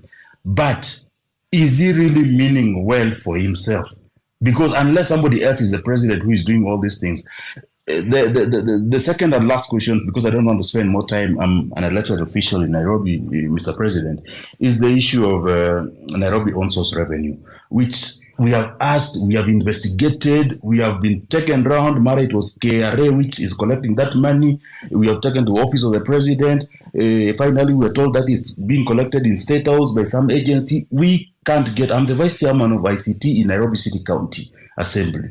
But nobody knows who is collecting revenue for Nairobi City County, Mr. President. It really saddens me because if that revenue was collected in a transparent and verifiable manner, then you know, Mr. President, some of these bills would be taken up by the counties and it will not come to you in the national government so as to pay those bills, Mr. President. Those are the only questions which I had. Thank you. Thank you, Alai. Edith? Yeah, thank you for the chance to ask a question. Edith, are you with us? Can you hear me? Yes, I can hear you. Can you hear me? Okay, let's go to Gray if Edith is not responding. Hello, hello, hello. All right, thank you so much. Hello. Hussein, this is Grayson. Hussein, can you hear me? Otero unanisikia?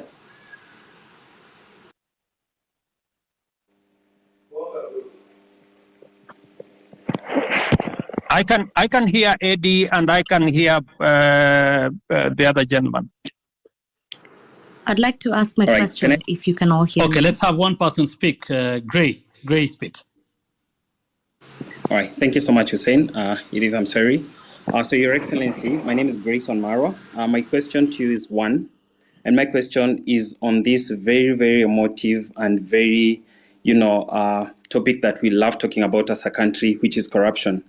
I know you stand on corruption. You have spoken about it many times. You don't condone corruption. You don't want corruption to happen in your government. But then I want to point out something. Recently, there was a scandal, with the fertilizer, and the CS was, impeached, or a motion was tabled in the National Assembly by a member of parliament for him to be impeached. But what happened later is that, the same members of parliament from your political party, the UDO party, went ahead and saved this particular cabinet secretary. What does that speak, to your stand regarding corruption? Do you support corruption on one hand, but on the other hand, because he is your CS, these are your members of parliament, they go ahead and flop that motion that was supposed to impeach this particular cabinet secretary? My last question, as a young person, there is a challenge of jobs in this country. But a month ago or so, in the day list, there was a freeze that the public service is not hiring anymore. What are you trying to tell young people? Yet you say each and every day you want to ensure that we give jobs to these young people who go to school but don't have jobs out here. People are, forced to do things that they shouldn't be doing and they went through the education system. If I can get a response to those two issues, I'd really appreciate it. Thank you.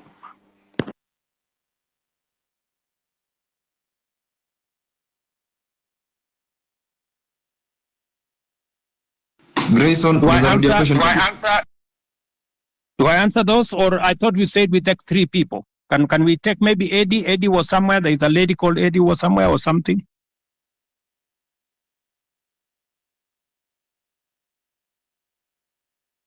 Edith Kimani.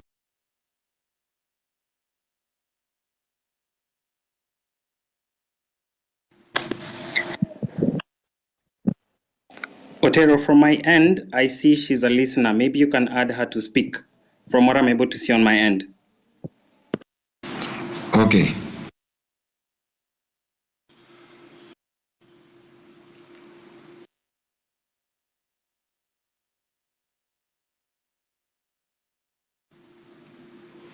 as we wait for the engagement, can I proceed and answer? Yes, please. Thank you very much. Alai has mentioned three things. Mr. Alai, I want to tell you, Mheshimiwa, that I am acutely clear that even if I don't succeed, I want Kenya to succeed. The one thing that I am very clear about is what do we do to change the status of many Kenyans? Intern doctors. There was a long conversation with intern doctors. I made sure that they were attended to. I met the leadership of the intern doctors myself, finally, and we did make an agreement on how to sort out the intern doctor situation, including I have factored in this budget with their concurrence. When I agreed with them, we were supposed to sort out their arrears in 3 years. I offered to sort them out in 1 year after I engaged with them, and the money is in the budget. As I talk to you, I have even today decided that even with a cut of the finance bill, I will still make sure that they are sorted out. The issue of pending bills. You know, my good brother, we have pending bills in the region of 650 billion. It is the reason why I appointed Mr. Ouko, our former Auditor General, to interrogate all the pending bills for purposes of making sure that we can pay them. In fact, one of the items that I listed this afternoon, which was also in the budget, is a provision for us to begin the journey to sort out pending bills, because it is crippling businesses of people, it is destroying enterprises of Kenyans because government is not paying. The third thing that you have said about Linda Mama or Linda Jamii and Eduafia, I have done three things. Maybe the explanation. Let me give you the explanation. On Linda Mama. Am I audible? Yes, you are, Mr. President. Sorry about that. What we are doing is, under our universal health coverage, I promise the people of Kenya that we need to ensure that we don't leave other Kenyans behind. Under our universal health coverage, in which this year we now have a budget for it, we are going to scale up the benefits of Linda Mama. That is why we have scaled it up into universal health coverage. We want it to reach more Kenyans. That's number one. Number two, we want to enhance the benefits. The benefits were 2,500 for women giving birth in hospital, in smaller hospitals, 5,000 and maximum of 17,000. We have now changed that. From 2,500, we have moved the benefit to 11,000. And we have moved the upper benefit to 32,000. That is not a derogation. That is an upgrading of Linda Mama. Number two, Edu Afya. What we are doing with Edu Afya is that we are universalizing the universal health is universalizing insurance, so that every Kenyan, and you know, I made this absolutely clear, and that is why we have changed the law, so that not just the students who are in school, but every Kenyan, even those who are not in school, will now be beneficiaries of our chief social health. We, instead of having NHIF, we are now going to have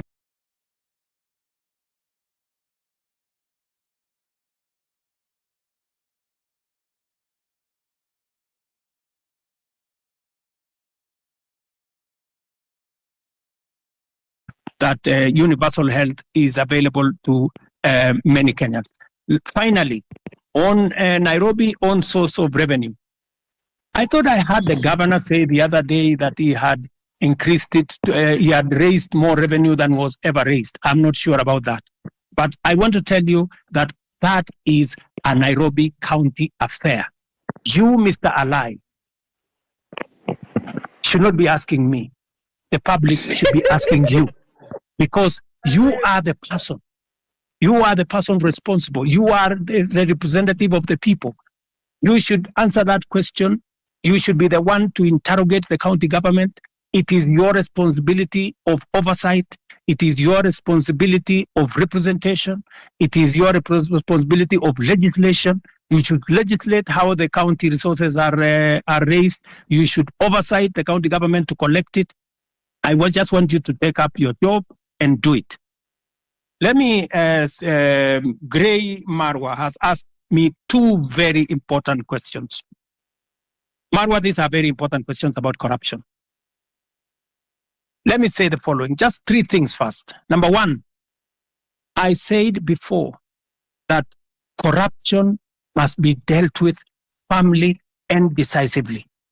And that is why my act number one in office, the two acts that I did in office when I came into office was number one, to make sure that I give financial autonomy to the police so that they can pursue corruption to the extent possible, and that they don't have to come back to me, and nobody in my office will control the police in as to who they want to prosecute. That's number one. And I signed, and the budget of the police is run by the IG at the moment, and they are free to go after everybody. That's number one. Number two, I made sure that the judges that had been denied the opportunity to serve and to empower our judiciary, I signed them, and I made sure that they have been gazetted and they went to work.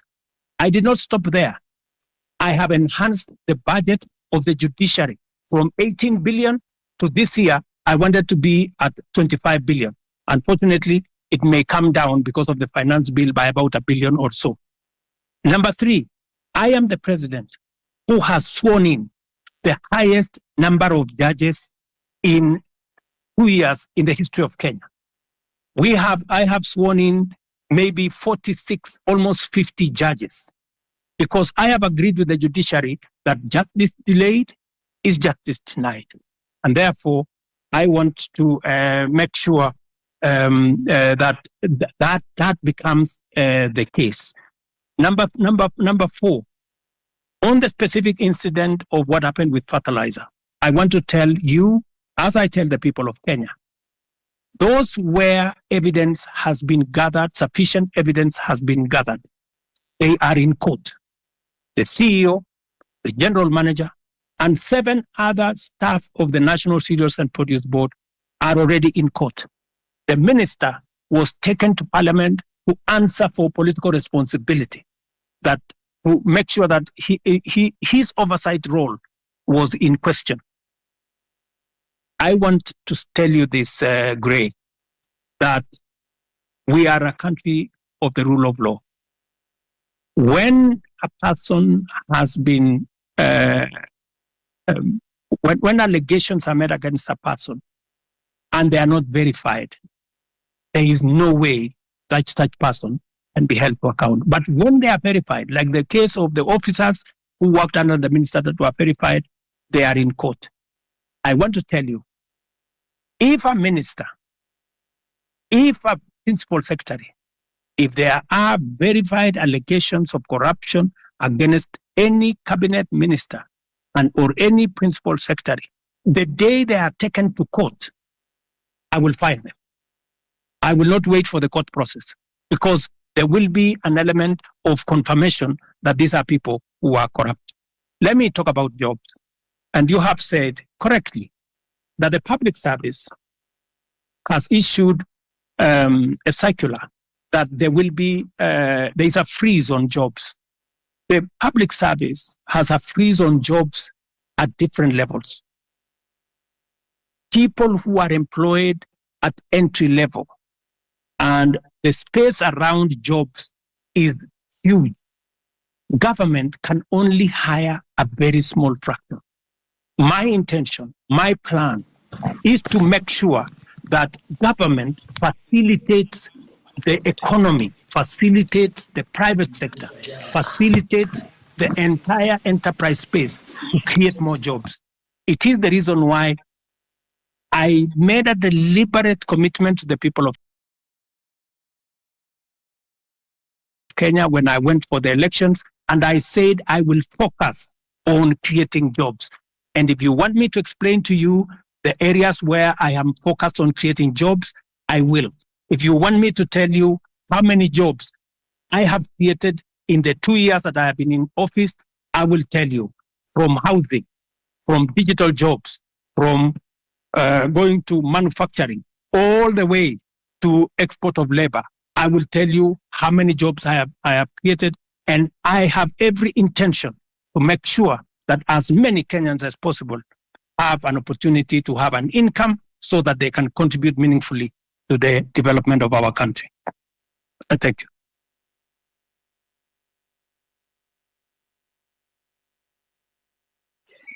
You can speak. Thank you very much for this chance to maybe ask some few questions to the president. I'll be very brief. I only have 3 questions to make. One, Mr. President, is that like most of the people have said, is that your government is full of lies. Because of one, I want to put it clear that when Finance Bill 2023 was passed, we believe that the revenue that was going to be collected during that period were going to be used for development. Personally, I come from Masab constituency, and on February of last year, the CS for Transport, Bonamur Komen, came to Kabiet Shrines and promised us that there is a road down there that's going to down from Kurgung to Chepterway, coming down to Kapkatembu. He said personally that since that this is a road that was left midway by the contractor, he was going to send the contractor in a record 3 months to be on site so that the road can continue so the contractor can start the construction. Up to now, we still haven't seen that. So that basically tells you that that is a liar. Number 2, I think the Gray has talked about the issue of fertilizer. You've said, Mr. President, that if you find that there is a case against the said minister, you're going to fire him. There is a case that has been filed by the Law Society of Kenya against the Minister of Agriculture. If kindly, we can tell the minister to step aside so that, trying to investigate someone who is in office becomes very hard. So let the minister step aside so that we can continue with the investigation. Number 3, I would want to talk about the arrogance. The arrogance that is in your government. I have heard Mr. President say that the issue of Finance Bill 2024 was, I think it was packaged in a way that maybe you should have done it better. Yes, you should have done it better. The reason being, the people you sent out there, since like the MP for Molo, on the issue of the motor vehicle levy, at some point in the TV, he told people that, if you cannot be able to pay that, just leave your vehicle at home. That is the arrogance that was being displayed. The leader of majority in parliament, Kimani Ichung'wah, even went out on a podium, said that, these are the Gen Zs, they come with the phones, they go to KFC, they go, and then they come with an Uber. That is the arrogance that fueled all this anger that you're seeing in people. And then lastly, on the issue of, I come from, generally this region of Uasin Gishu and maybe Nandi and Uasin Gishu, there was an issue of the Finland scam that happened. There's a case in court. Parents paid for the money. The case is dragging in court.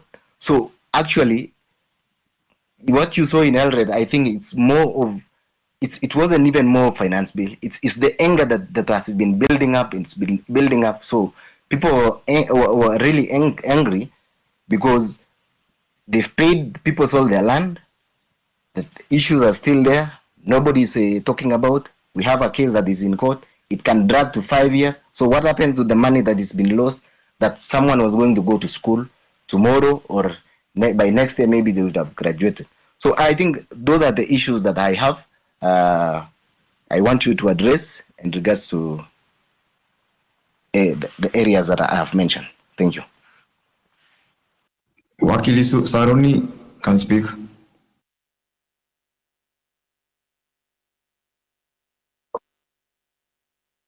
Thank you very much, Your Excellency, for this opportunity to address you, and thank you very much, the host, Hussein and Osama.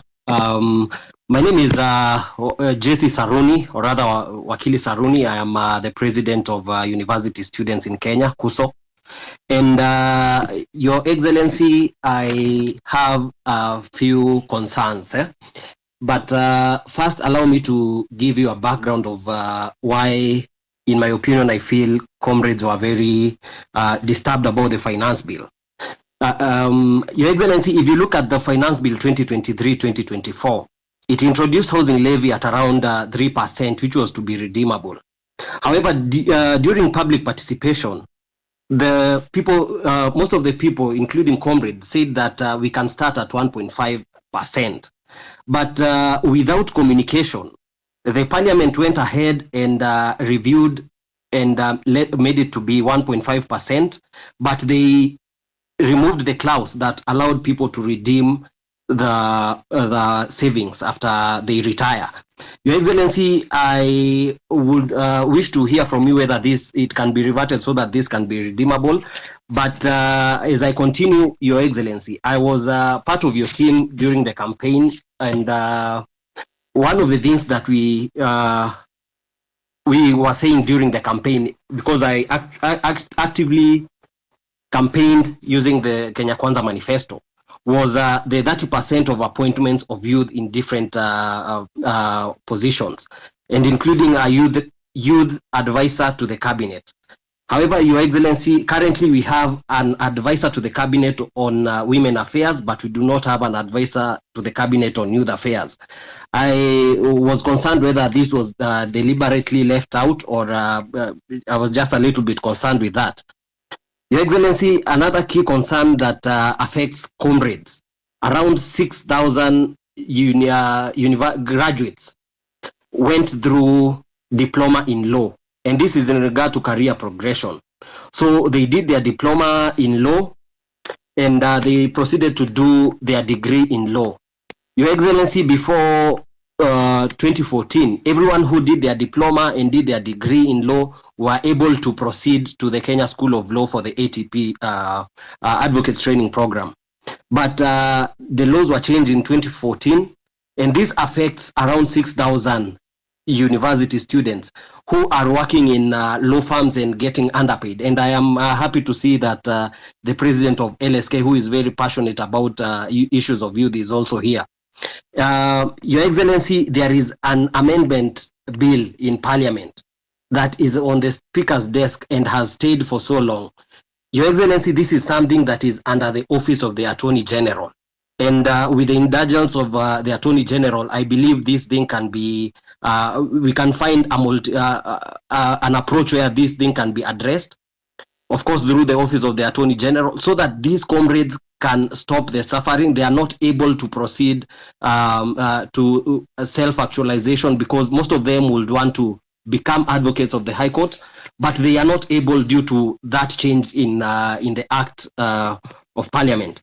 Your Excellency, another concern is on students and youth leadership.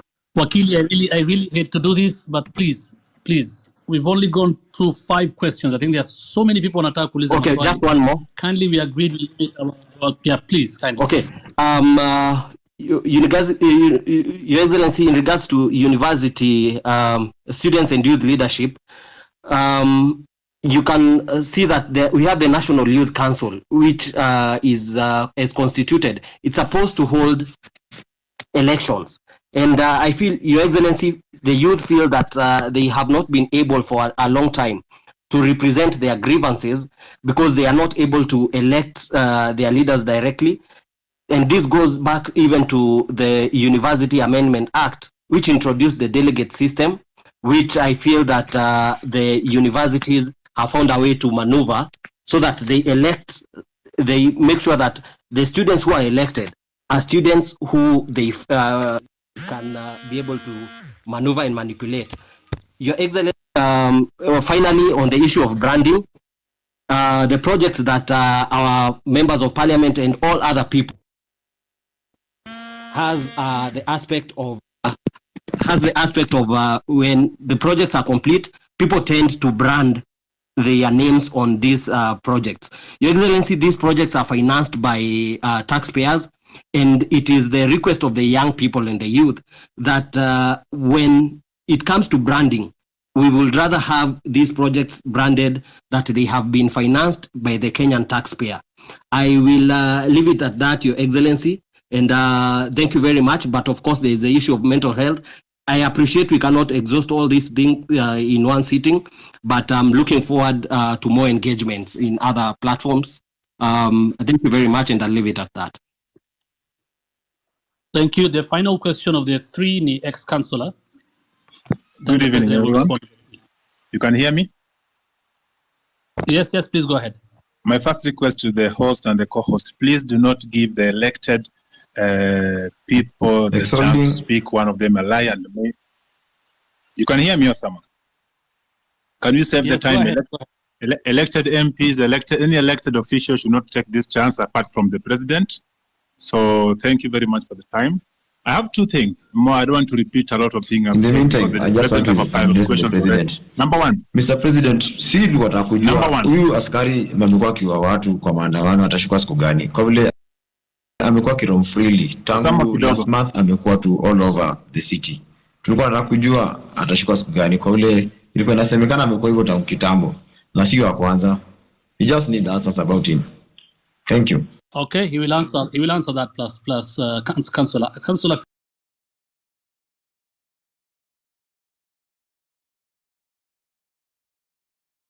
Videos of you saying the same thing, you had to find a way of not listening to those videos. The one thing that you promised us, one of them is corruption. Your people around you, you've addressed this.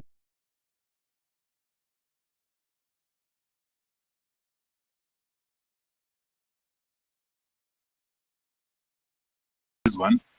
You can't tell me out of the 100 people you have around you, 90% are corrupt or have story of corruption, and you are doing nothing about them.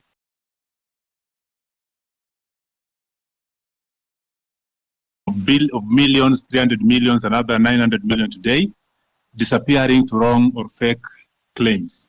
I'm wondering, is the change from NHF to SHIF, will it improve or just another way to get more money for people around your circle to buy houses, buy big cars, and laugh at us?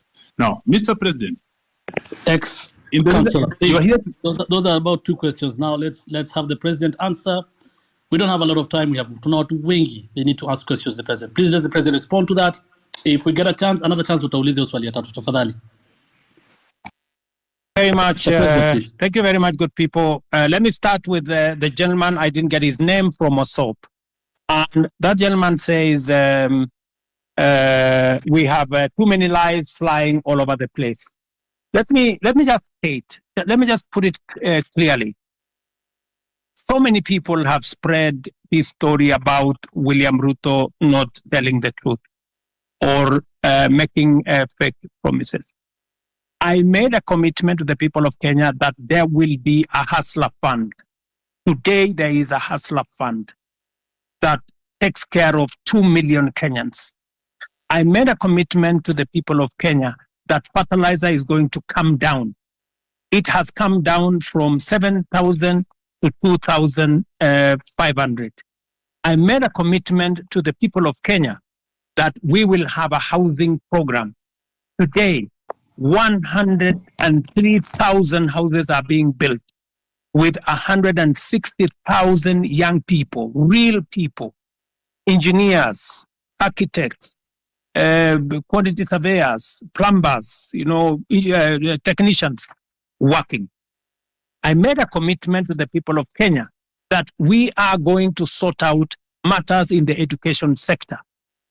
Today, we have hired the highest number of teachers in Kenyan history. In one time, 56,000 teachers. I made a commitment that I am going to sort out the mess that was in our universities. Today, ask any vice chancellor. With our new funding model, we have sorted out the challenge that was there in our universities. Today, lecturers are being paid. No university today is about to close down. When I came into office, most universities were teetering on being closed because of debts. I made a commitment to the people of Kenya that I am going to implement universal health coverage. Today, as I talk to you, we have 100,000 community health promoters in every village in Kenya that I pay, that I have equipped to begin the journey towards universal health coverage. As I talk to you today, there are 4 pieces of legislation that we have implemented, that we have enacted to actualize universal health coverage. I can go on, and I can tell you, every commitment that I made, I said I am going to appoint the judges that were not there. I did. I said I'm going to operationalize the fund for the police, independent police. I did. I said I am going to enhance the budget of the judiciary. I did. You know, when people want to conveniently say a few things that propagate a certain narrative, it is easy. But let me leave that there. Let me go back to your the Mosop Kurgung story. I want to tell you, my good brother, we have stalled roads in Kenya. In fact, the debt we have on roads is 910 billion. Because we rolled out a program that we didn't have money to do. It is what is troubling me now. It is why many people are asking me, why are you outside the country? I went to China, for example, and I got 40 billion shillings to do at least 8 roads that were stalled. I have come back from the US, and we have had a consultation, and we are getting money to be able to roll out some of our roads, courtesy of concessional funding from the World Bank. I have had conversations with the president of Germany, and they are giving us money under the same program for us to be able to meet some of our programs. I want to tell my good friend from Osop that we are focused on these areas. These roads did not stall yesterday. These roads have stalled for a while. We are figuring out how to make sure that we deal with that situation. And my apologies that maybe the minister did not keep his word, and I'm going to remind him. Let me do the following. On fertilizer, I want to agree with you on this subject of fertilizer first. Let me say this. Fertilizer has made a very big difference in Kenya. Because of our program on fertilizer, we have managed to increase our food productivity. For example, on maize alone, from 44 million bags to 67 million bags last year. This year, we are going to pay the highest bonus ever in Kenyan history for our tea. In fact, our tea production, because of the support we gave KTDA, has increased from last year. It was 180 billion shillings that we collected from our tea. This year, it's going up to 210 billion. On coffee, the average payment of coffee last year was in the region of 70-80. As I talk to you now, because we supported our tea farmers, the average payment for our coffee is in the region of between 100, 120, in some very good cases, 129 shillings per kilo. The whole array of what we have done with fertilizer is phenomenal. And therefore, I understand when somebody like my friend from Morsop gets annoyed when there are people who want to sabotage a program that is making a very big difference in Kenya. And that is the reason why I didn't delay 1 minute. When this issue of fake fertilizer came into the public, All the officials that were involved in it at the National Cereals and Produce Board were charged. When the minister is finally, when there is evidence gathered enough for the minister to be held to account, if there is sufficient evidence to hold anybody accountable. Arrogance. I agree with you that not everybody understands communication. Let me tell you, my good friend from Mosop, the day you become a public speaker, you will know how easy it is to make a mistake in the public. Sometimes you say things that you did not mean, but it comes out very badly. So whether it is the member of parliament for Molo, the member for parliament for Molo is a young man. I can tell you that young man is doing his very best. In fact, when I made him the chair of finance committee, many people told me he was too young. I shouldn't have made him. But I wanted to test also young people. And I wanted to mentor young people. And I want to say, he has made mistakes. But I want to tell you that young man is bright. He has a bright future. He made mistakes. I will apologize for him. Maybe he said what he shouldn't have said. But they are among the young people I am mentoring so that they can become leaders tomorrow. Same case with my friend Kimani Ichung'wah. In fact, after he made that statement in, I think it was maybe in Baringo or somewhere, I called him. I told him, look, this is not how to engage the public. If you follow the next day, he had managed to correct his statement. And he had done, an about turn of some sort. Because let me tell you, my good friend from Mosop, I have also one duty as a leader in Kenya. I have a duty to mentor other leaders. They will make mistakes. They will demonstrate, maybe some arrogance, maybe either inadvertently or in whatever manner. But partly, it's because of inexperience, partly because of not a fair understanding of things. But I sometimes will want to take responsibility because these are members of my team, and I will correct them. Let me also say about what you said about the Finland story in Eldoret. It is really unfortunate that people sold property, land, livestock for their children to go to Finland. I wish I could go to court and tell the court to jail these people. Unfortunately,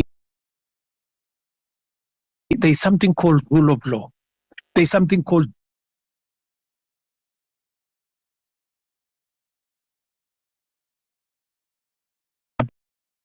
think that there would be a matter. But these are people who have been arrested. They are, as I talk to you, presently in court. They are being taken through due process. And I am very confident that if they are guilty, the law is going to deal with them. Let me go to Saruni, Akili. You said about the 1.5. It is true. There was a proposal of 3%. The public told us that we do not want a levy. If you want, collect a tax, reduce it to 1.5. So both reduction to 1.5 and changing to a tax was actually coming from public participation. This is what the public said. If the public are going to make a different suggestion going forward, we will respect what the public will have said going into the future. Am I still audible? Are you there? Yes. Yes. Let me say this. I agree with you, my friend, that I said that I would have an advisor in my office for young people, but maybe I did something different.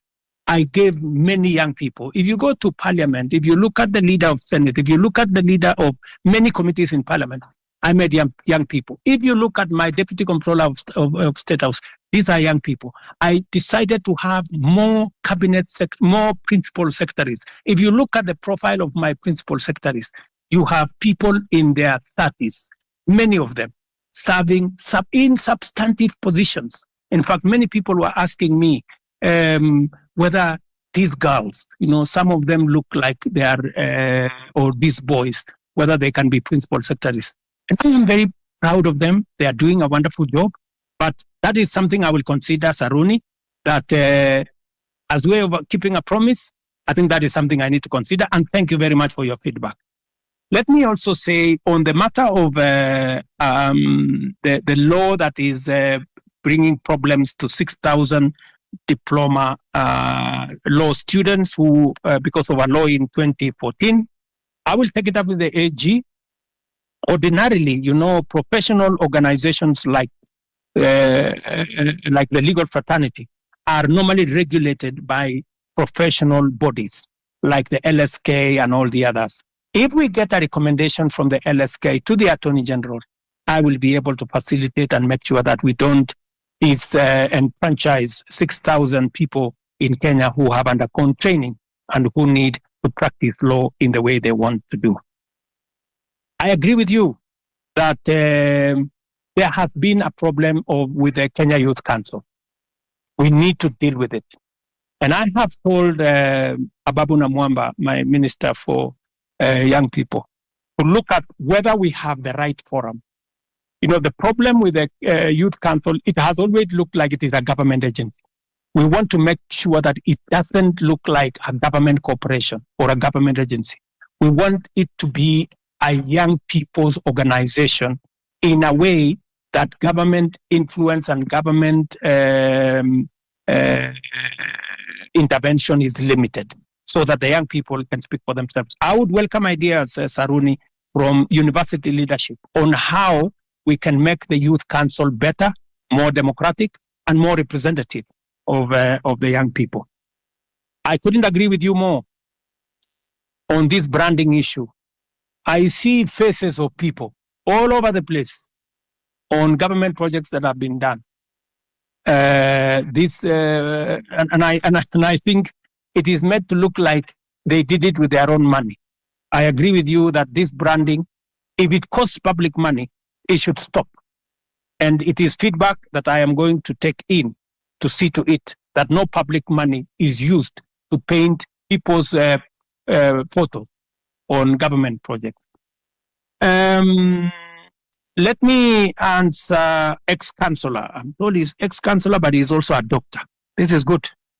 I didn't know that an ex-councillor, a doctor can be an ex-councillor, but that is good. He has asked me about the NHIF and the transition to SHIF. Let me tell my brother, I didn't get his name, that the reason why we are shifting from NHIF to SHIF is because NHIF is limited. NHIF only captures a small section of our society. It is my intention, as I made a commitment to the public, that every Kenyan must have two things: must have access to healthcare and must have access to health insurance. We must make sure that those people, even those who cannot afford NHIF, because there are many people who cannot afford the 500 we are paying at the moment. And that is why we have brought in a means testing system so that the people who cannot afford the 500, we have now reduced it to 300 under the new program. And even those who cannot afford the 300, the government of Kenya is going to pay for them, so that no Kenyan will go to hospital, whether they are suffering from hypertension or cancer or diabetes or whatever. Either they get treatment because level 1, 2, and 3 are free, or they can go to a referral hospital and there is an insurance system through SHIF, that's a social insurance that is going to make sure that their bills are paid. So, and let me tell you, one very important addition to this program is the digital health platform. The biggest problem we have had in NHIF is the digitization process. We lose a lot of money because of collusion between hospitals and staff at NHIF. In fact, you saw in the public media that there are hospitals that have more accountants than medical officers because they are gaming the system. We have now standardized all tariffs. There is no way you can be treated by malaria in one hospital and you pay 1,000 and treated for malaria in another hospital and pay 100. We have standardized, whether it is public, whether it is private hospital, we have now standardized treatment. That is what happens world over in countries that understand how to manage matters health. So this is a comprehensive program. It is one program that will change the face of Kenya. Kenyans will no longer have to sell their land, sell their property to go and pay for hospital bills. We will, all of us, stop these harambes and the public collections that we are collecting to go and deal with people. So, my good friend, this is the plan. We have gone through it with Parliament. We have enacted 4 pieces of legislation. It was my plan to launch it on the 1st of this month. Unfortunately, because of the challenges we've gone through with the finance bill, we have shifted it to begin 1st of October, but the process of registration has already started. I think we are on day 4, and already over 100,000 Kenyans have been registered. So, and I want to encourage all Kenyans to register so that we can be able to plan for our health together as the people of Kenya. And we can even plan for our health commodities, and we can be able to secure everybody from matters illness. Thank you very much. Not finish my questions. So as I continue, I know, but my main point was corruption, whether it's an HIF or chief. I told you 300 million paid to fake claims, around 9 million today, early in the morning. Will this stop in the new system? Is it that since you came into power now 2 years ago, the only thing you keep mentioning is the price of unga going down and the housing project, which we do know very well will not be occupied with the common mwananchi like me. So do you have another project that you can always tell us? The things you promise, a lot of things, from police killings, that things are happening. Which one are you going to address other than the two of price of unga and housing? Now, in the police thing, there's somebody, as someone has told you, you have not addressed. Someone was asking, there's a police that killed somebody, is believed to have killed the first Rex, the first death of the protests. Still roaming. The other day was seen in a video shooting directly to a crowd. I didn't see the end of the bullets. I cannot tell the crowd to a wall.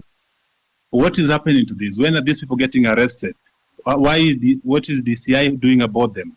Why is it that the nobodies are getting arrested, arraigned in court in very few days, but then the big boys are just sitting somewhere eating our taxes? What are you doing about them? What is your direction to address this issue? Thank you. So, and also, if you notice something in the pattern, there are the last Mandamano, the recent one that was full of goons. How come in the first four there were no this violence, but then there is the last one with coffin in town and police entertaining these people dropping the coffin from the lorry, as well as seen parking them back in the lorry in the evening. It's clear that somebody was behind this and the police could not touch the very people that were doing this. But when it was another person with a phone and a bottle of water, they get shot, they get tear gassed. What is happening? Why do you speak A and do C?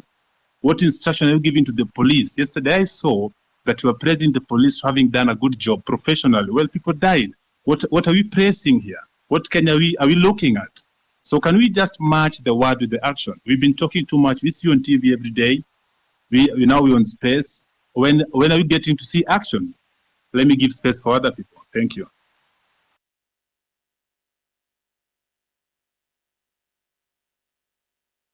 Also, Mr. President, have you tried to reach the families of those who were shot dead by the police or injured by the police?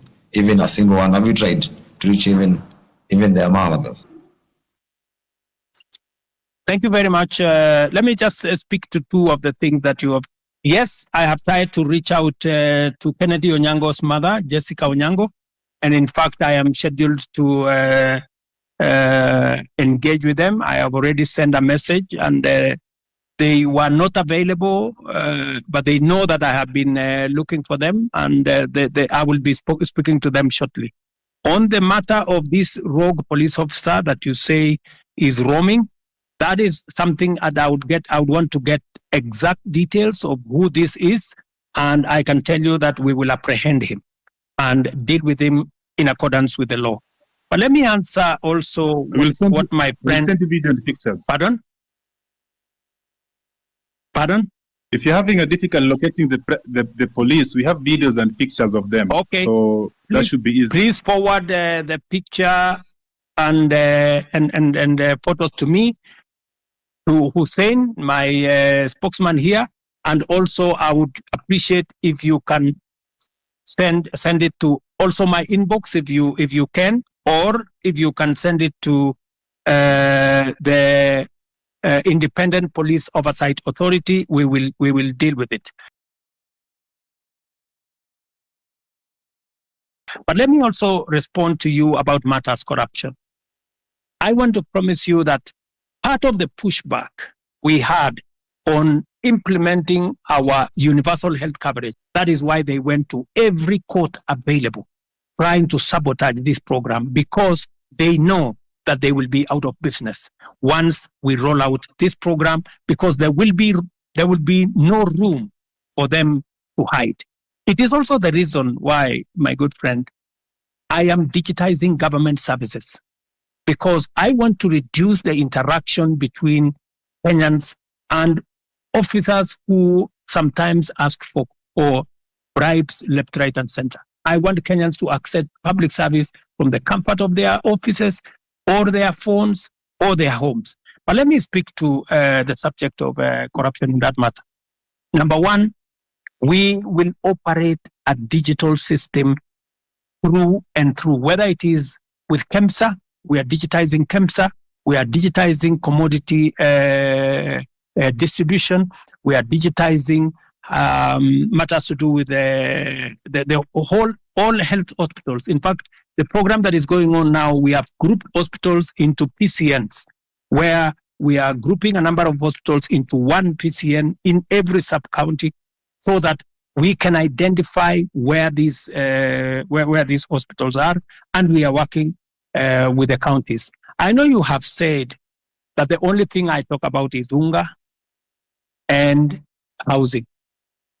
Let me also tell you, the whole housing plan is not just about houses, my brother. It is about real people, real jobs. Jobs in our industries that manufacture cement, jobs in our industries that manufacture steel, jobs in our industries that manufacture clinker, jobs, engineers, architects, accountants, HR managers, and many people who are working in that ecosystem. And beyond that, let me also tell you, my manifesto is a 5-year manifesto. What what I am doing now is a cut. There will be an exam in 5 years. And I will tell you, when I do the exam in 5 years, you will see the results. Number two, beyond what I am doing on the space of jobs around housing, I am actively doing a big program on digital jobs. I was in Ruto the other day, launching with CCI a digital hub that is hiring, as I talk to you today, 5,000 Kenyans in Ruto. I challenge you, you can go to Ruto tomorrow to CCI, you will find them working. And they are not the only ones. We have 140,000 Kenyans today who are working in different parts of Kenya.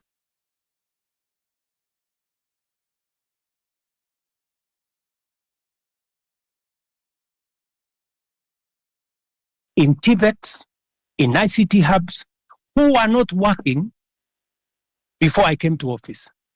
Today they are working because I have a very clear plan on digital jobs. When I talk in my manifesto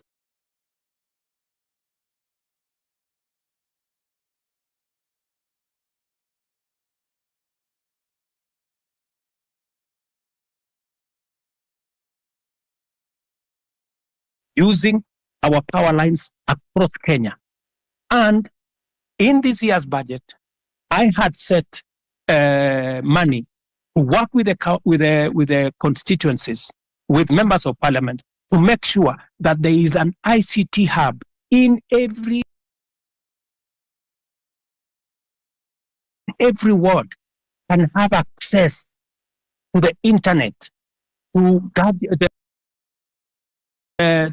computers, and to make sure that these young people are trained and they can have access to a digital platform where they can work.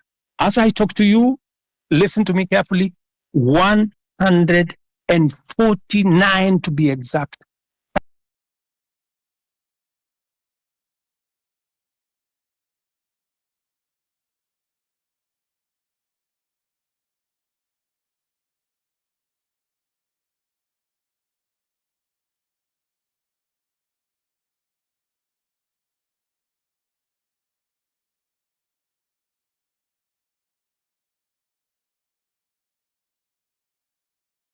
Thousand young people. I've heard a good sister there say, "What is the president doing in Germany?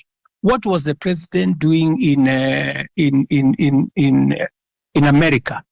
I want to explain to her simply, what was the president doing in France? We are signing 19 new bilateral labor agreements. That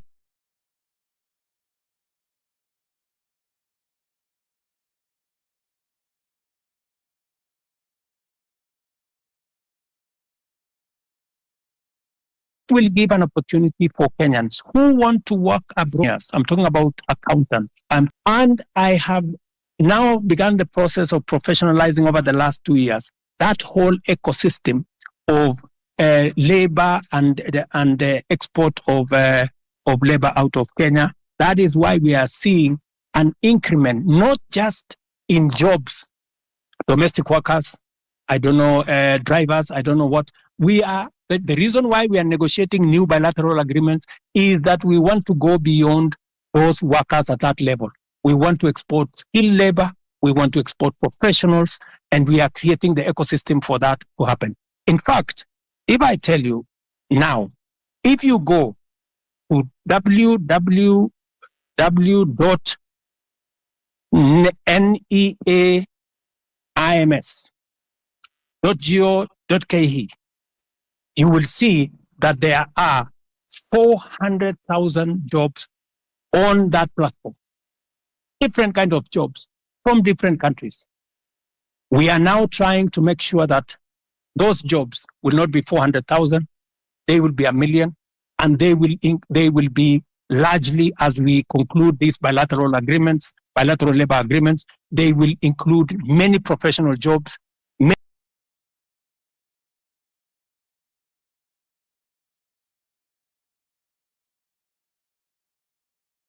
many skilled jobs.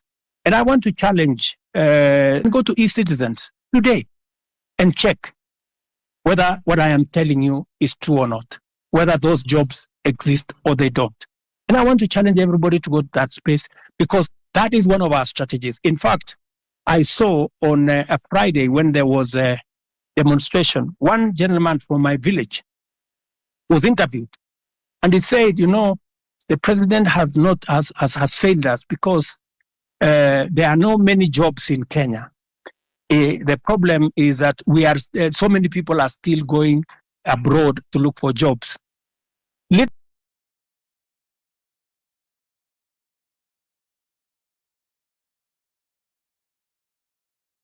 did that guy know from my village that I am the one who facilitated those. The whole trajectory was about manufacturing. You know, how do you create local jobs, my friend? The days when we just used to say, oh, we are going to grow the economy and the economy is going to create jobs, that is gone. We have to be deliberate. Housing, I know how many jobs I'm going to create in housing. Digital jobs, I know how many jobs I'm going to create. Export of labor, I know how many jobs I'm going to create. Now, what I had done in this year's budget is to put a mechanism where we promote our own manufacturing, local manufacturing, using local materials, hiring local labor and local professionals, and creating local wealth. There is absolutely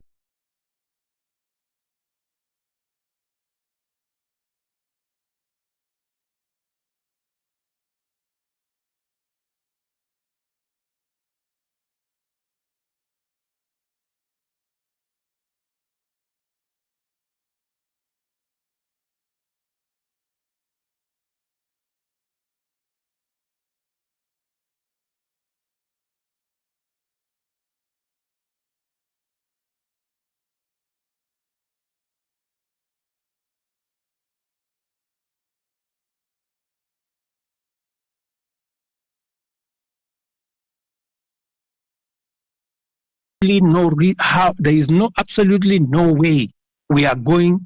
I'm made to understand there's a bill on your table about the IBC reconstitution. I'm wondering how long should this be? Or rather question would be, was it a deliberate not to assign the bill so that when your people, the people that are guiding you, people that cannot listen to us, when you want to try to send them home, we cannot because there's no IBC commission that's in place. So what is about IBC? Because personally I come from Nyanza, so and my home MP is at Andy. But if I was coming from Nairobi or somewhere and surrounding, the MPs that really need to go home, and the law that there is no IBC to be able to do this, because they have been arrogant, playing catch on. Parliament just passed the bill.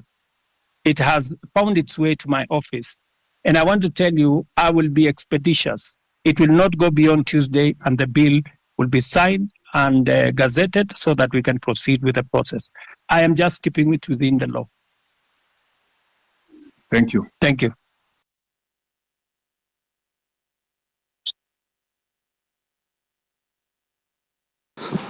Okay, thank you, Mr. President. I think we can get another.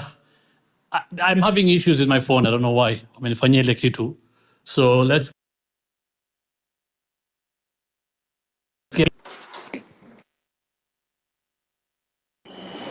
Hi guys. Can you hear me? Osama, can you hear me? Yes, we can hear you, Mila. So mine is not, guys have said all the things that guys would have to say. Mine is, Mr. President, probably, I think I should address you as Baba Sharlin. Probably you will get where I'm coming from. And can I have your name if you don't mind? Do you mind saying your name? But if you don't want, it's okay. My name is Mila. Mila. Okay, Mila. So on the eve of the guys who are protesting to the parliament, I'm a photographer and that's what I do. And the guy who was shot, he was shot right in front of me. And it's something that has been living with me in my head since that day. And it really pisses me off. Like, I'm really pissed off. Like, the day you addressed the nation on that Tuesday, no one was remorseful. Like there was no, like, it's like, I don't know. It's just like, life doesn't matter to you guys in the government. Okay, I'll give you that. Later you came and apologized, but still, people in your government walk to TV stations. It's like life don't matter. And that thing, it has been disturbing me because I saw the boy being killed. Even if you go back, you can go check Larry Madowo videos. He traced how the boy was. He was carrying nothing. Like literally he was carrying nothing. I know you've spoken about this over and over, but my question is, and it's not even a question, mine is probably just go back and reflect. You are a father, you are a granddad. How would someone feel when the child is dead? I bet from where I stand, none of your government officials have even visited the families or reached out to the families from where I stand. Probably you guys just go back and reflect. Do we really matter as people who elected you? Like, where do we stand? Where do we stand as young youths? Like the guy called Rex, he was a guy, basically, he was a guy who was born in 2002. Now he's dead. How does the mother feel? And some of your officials work in TV stations, go on social media, and they're like, wanajipiga kifua, mtu anajipiga, and that someone was fucking, someone died. It's painful, Mr. President. I'm talking this because I saw the boy dead. I even have the videos when the boy was shot. All I'm asking is let's have empathy. Someone just reaching out, huh? And to the families. That's all I'm saying. Guys, go back and reflect and just have empathy. And then this thing of guys kujipiga kifua, it doesn't make sense. Someone like Nyamu, like, why is she even there? That's all I have to say.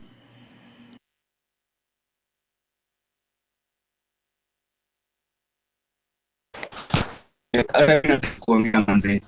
Sijui mtanipenda. Ndio ni mvibaya sana. So kitu ya kwanza mi sijui kizungu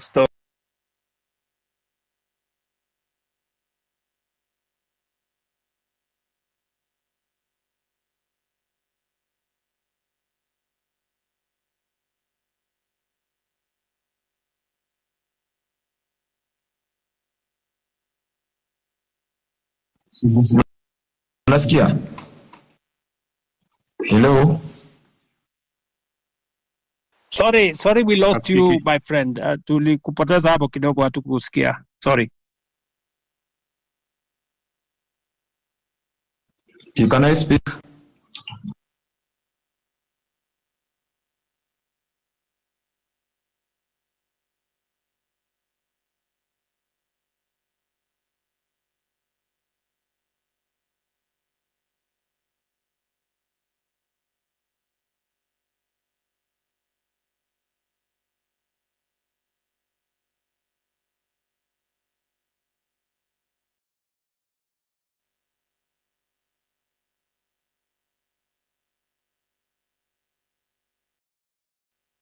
Sorry, good people. I don't know whether we're.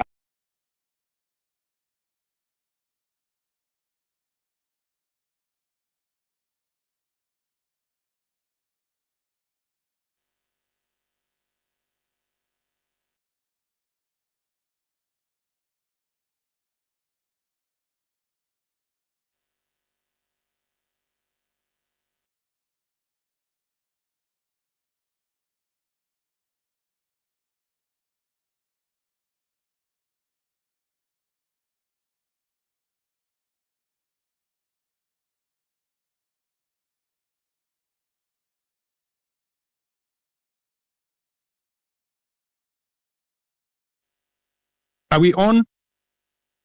Yes. Yes, we are on. I think there's no.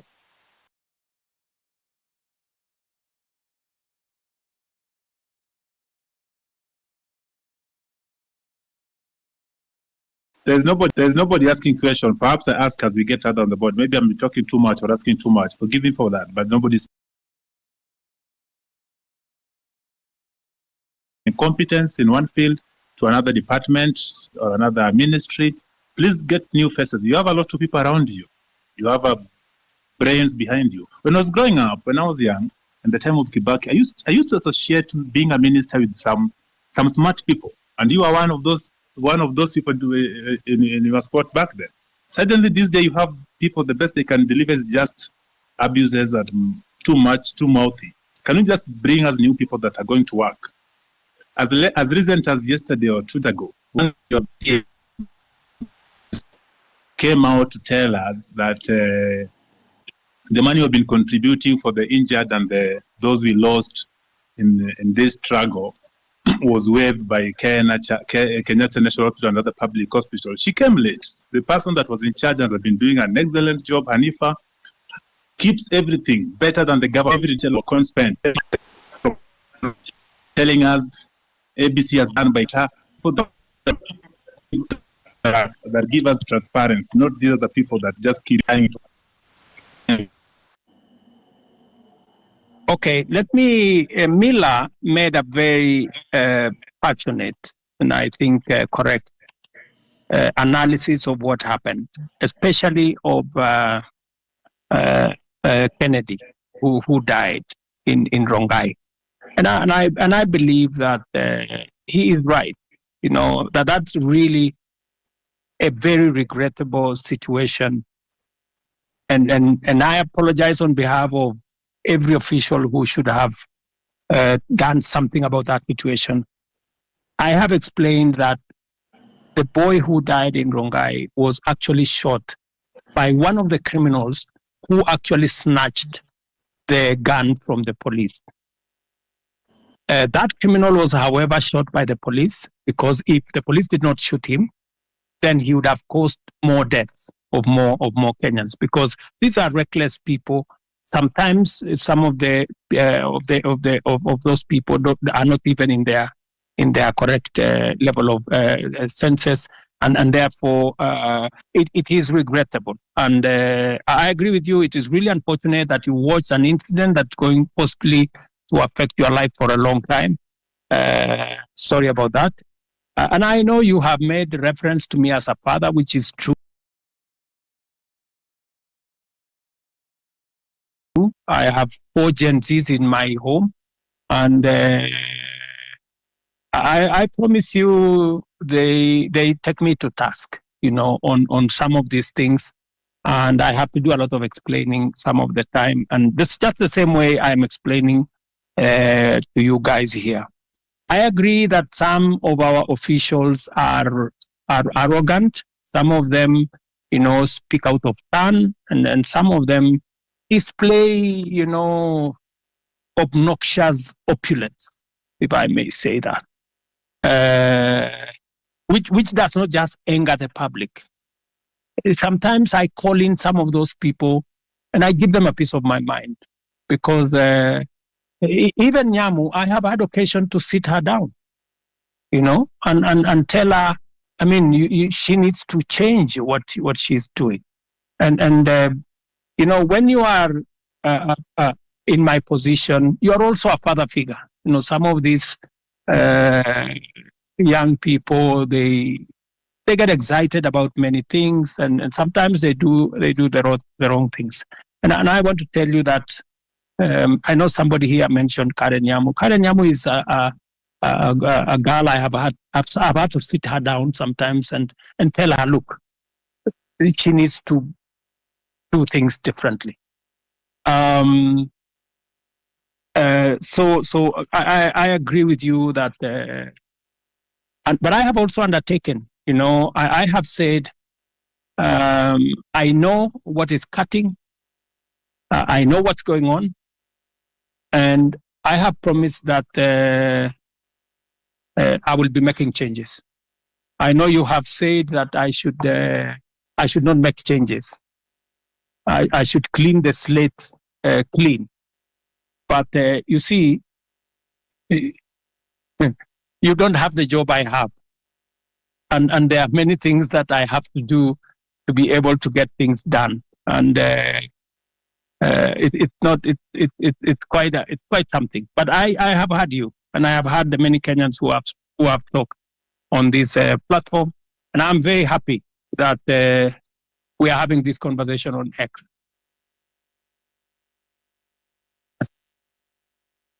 So let me, I don't know, because I had promised that I'll be here up to 5.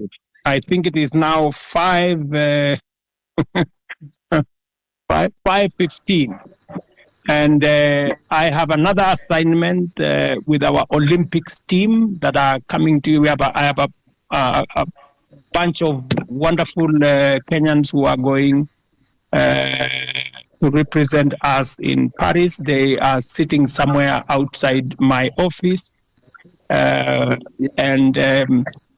with a lot of respect, I want to say to all the people who have asked me the very important questions, very Mr. difficult President, questions. I have a final remark before you go. Is Kioti speaking here? Okay. Okay, Mr. President, before you continue, I'm Marvin Mabonga.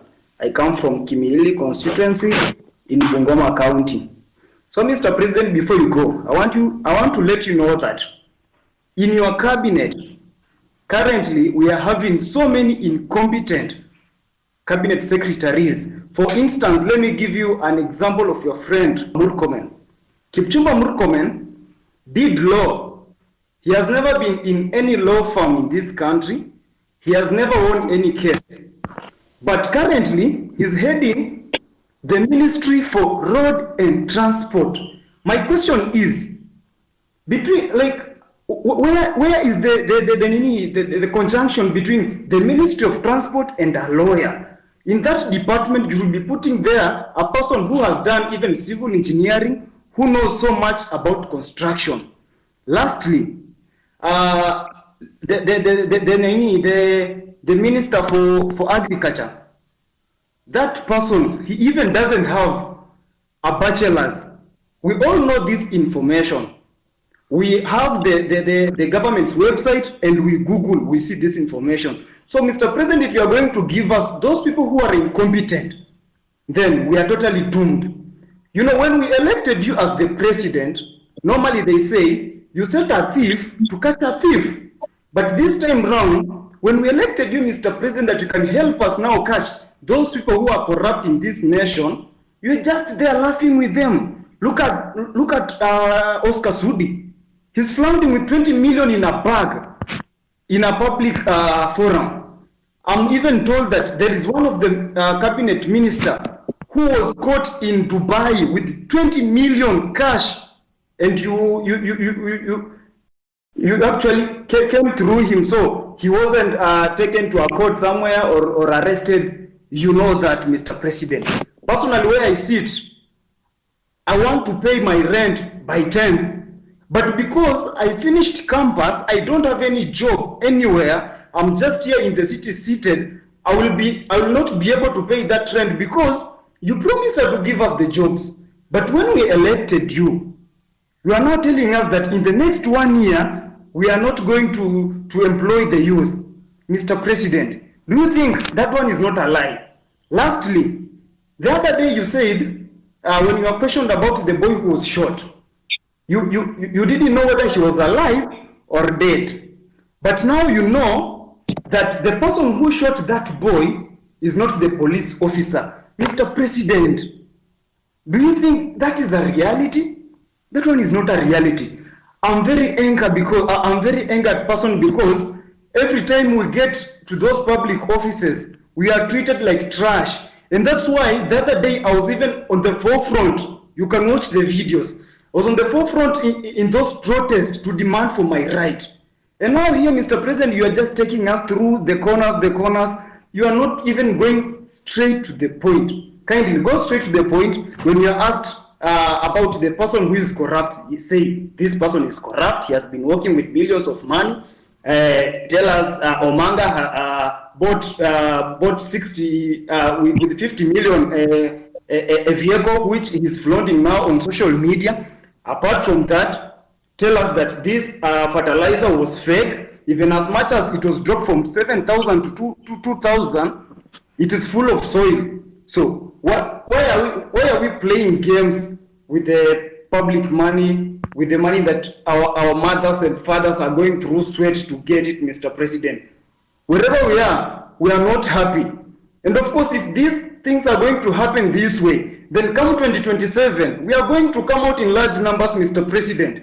We'll take votes and we'll take those people home, including you. If at all you are not going to fight for our own rights as your people in this nation. Thank you so much. I'm very angered, Mr. President.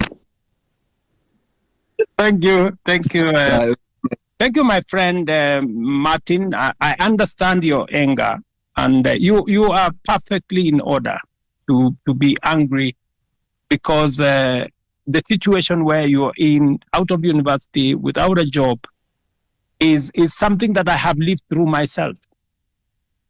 In fact, when I finished university, I did not get a job until I was elected as a member of parliament. But that's not for another day. But let me tell Martin that next week, for example, as part of our housing program, just hold on. As part of our housing program, we will be hiring 3,600 professionals like yourself.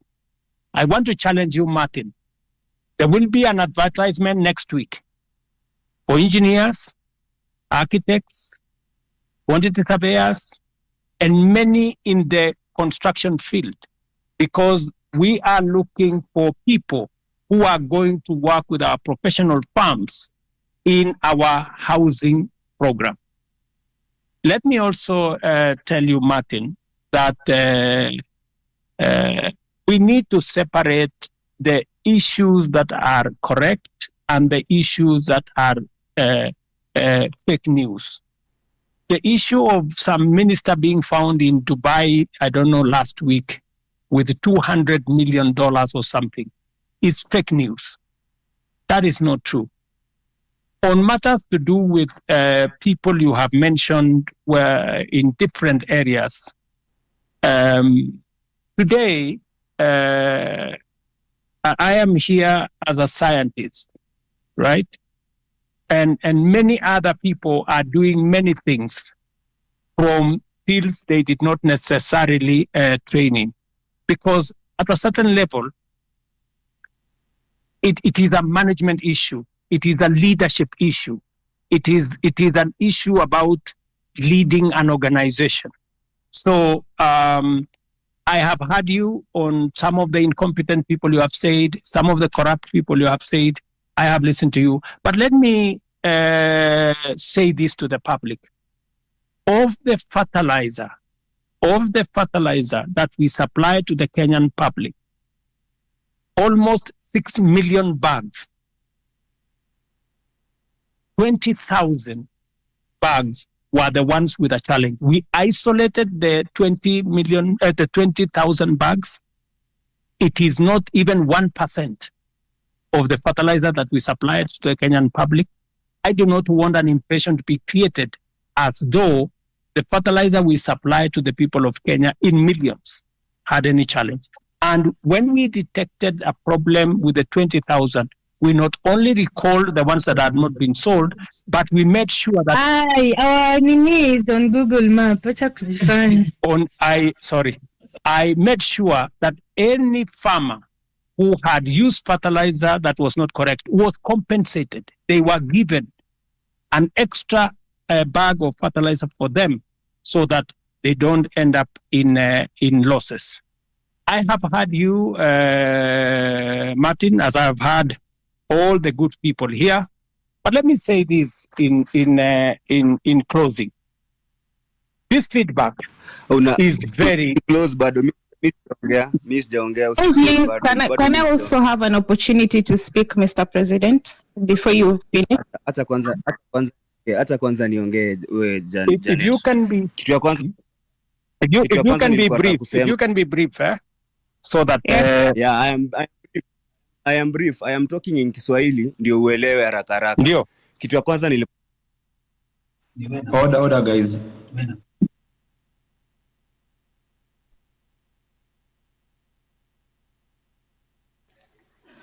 Is anyone speaking or can I speak? Osama? You can speak. You can speak. Okay. First of all, good evening, Mr. President and everyone here. Good evening, my dear. Okay. So my name is Jeanette Branda, and I don't have any questions because I feel like the people have asked questions before, umewapeleka around and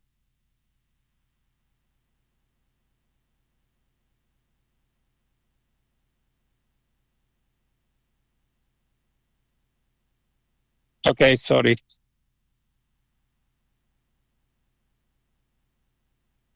Sorry, Jeanette, I can't hear you. I'm sorry.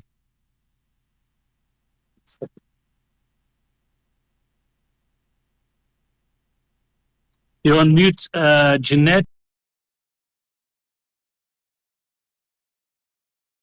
Maybe we'll get one more, then the president closes. There was one more person who really wanted to speak. Now, if I may, you go ahead, please.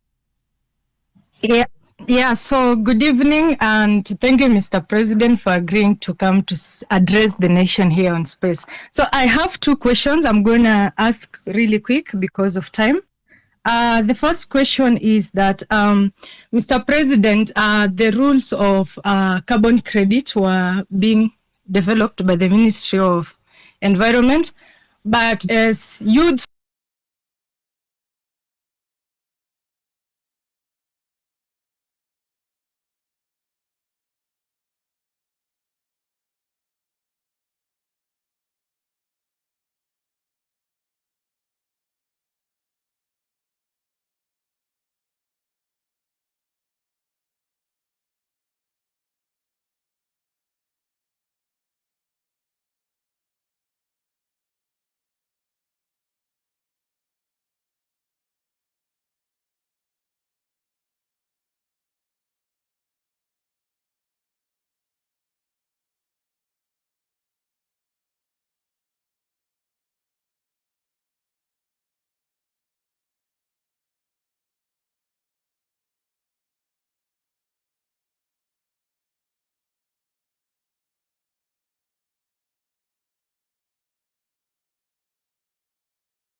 billion. It is the reason why I appointed Miss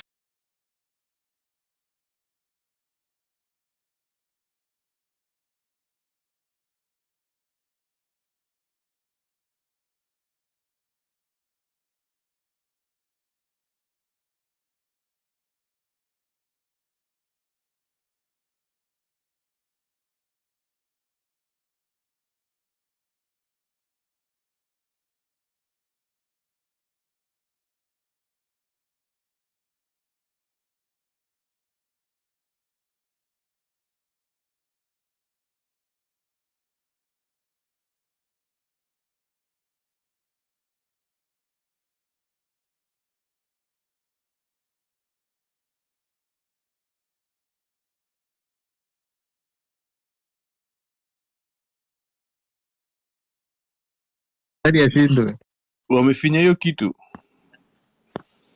wamefanya ile kitu, wamefanya ile kitu bana. imebidi nime restart mbio mbio. Is that what you did? Yeah. Wow, that was fast because I think you've kept us all here. Yeah, you know, Afro, if you just... Hebu ngojeni niwaulize Afro, na mimi nilikuwa naongea leo yote paka nimejikuta niko chini. Mlikuwa mnanisikia wewe? You dropped. Tukajaribu kukusalimia au kwa unatusikia?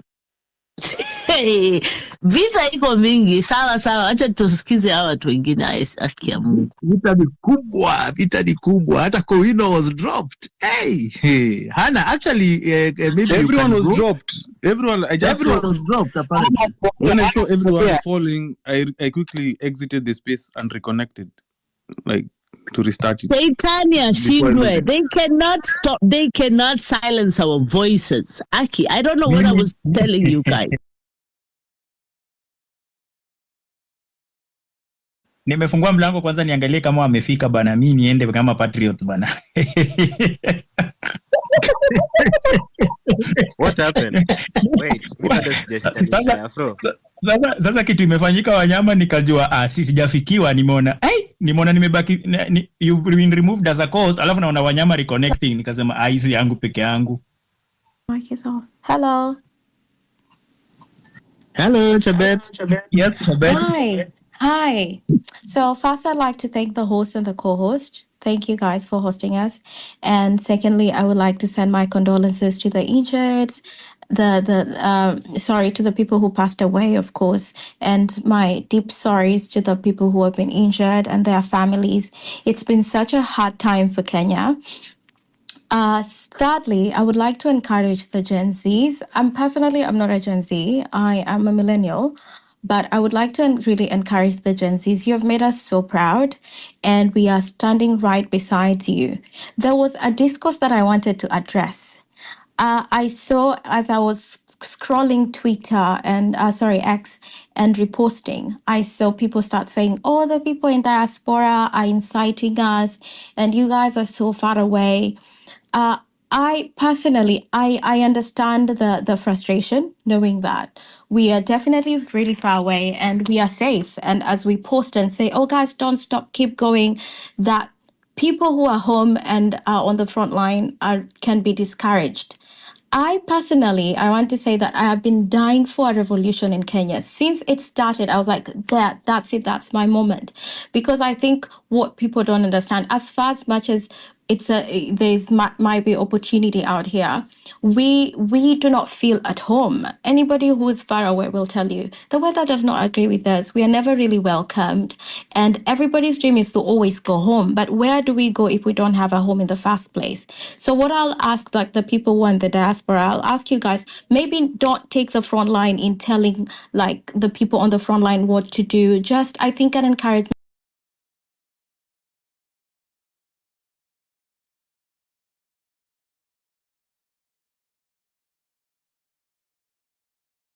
You're in the diaspora.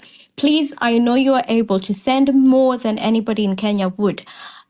Secondly, also, sorry, I am losing my train of thought here.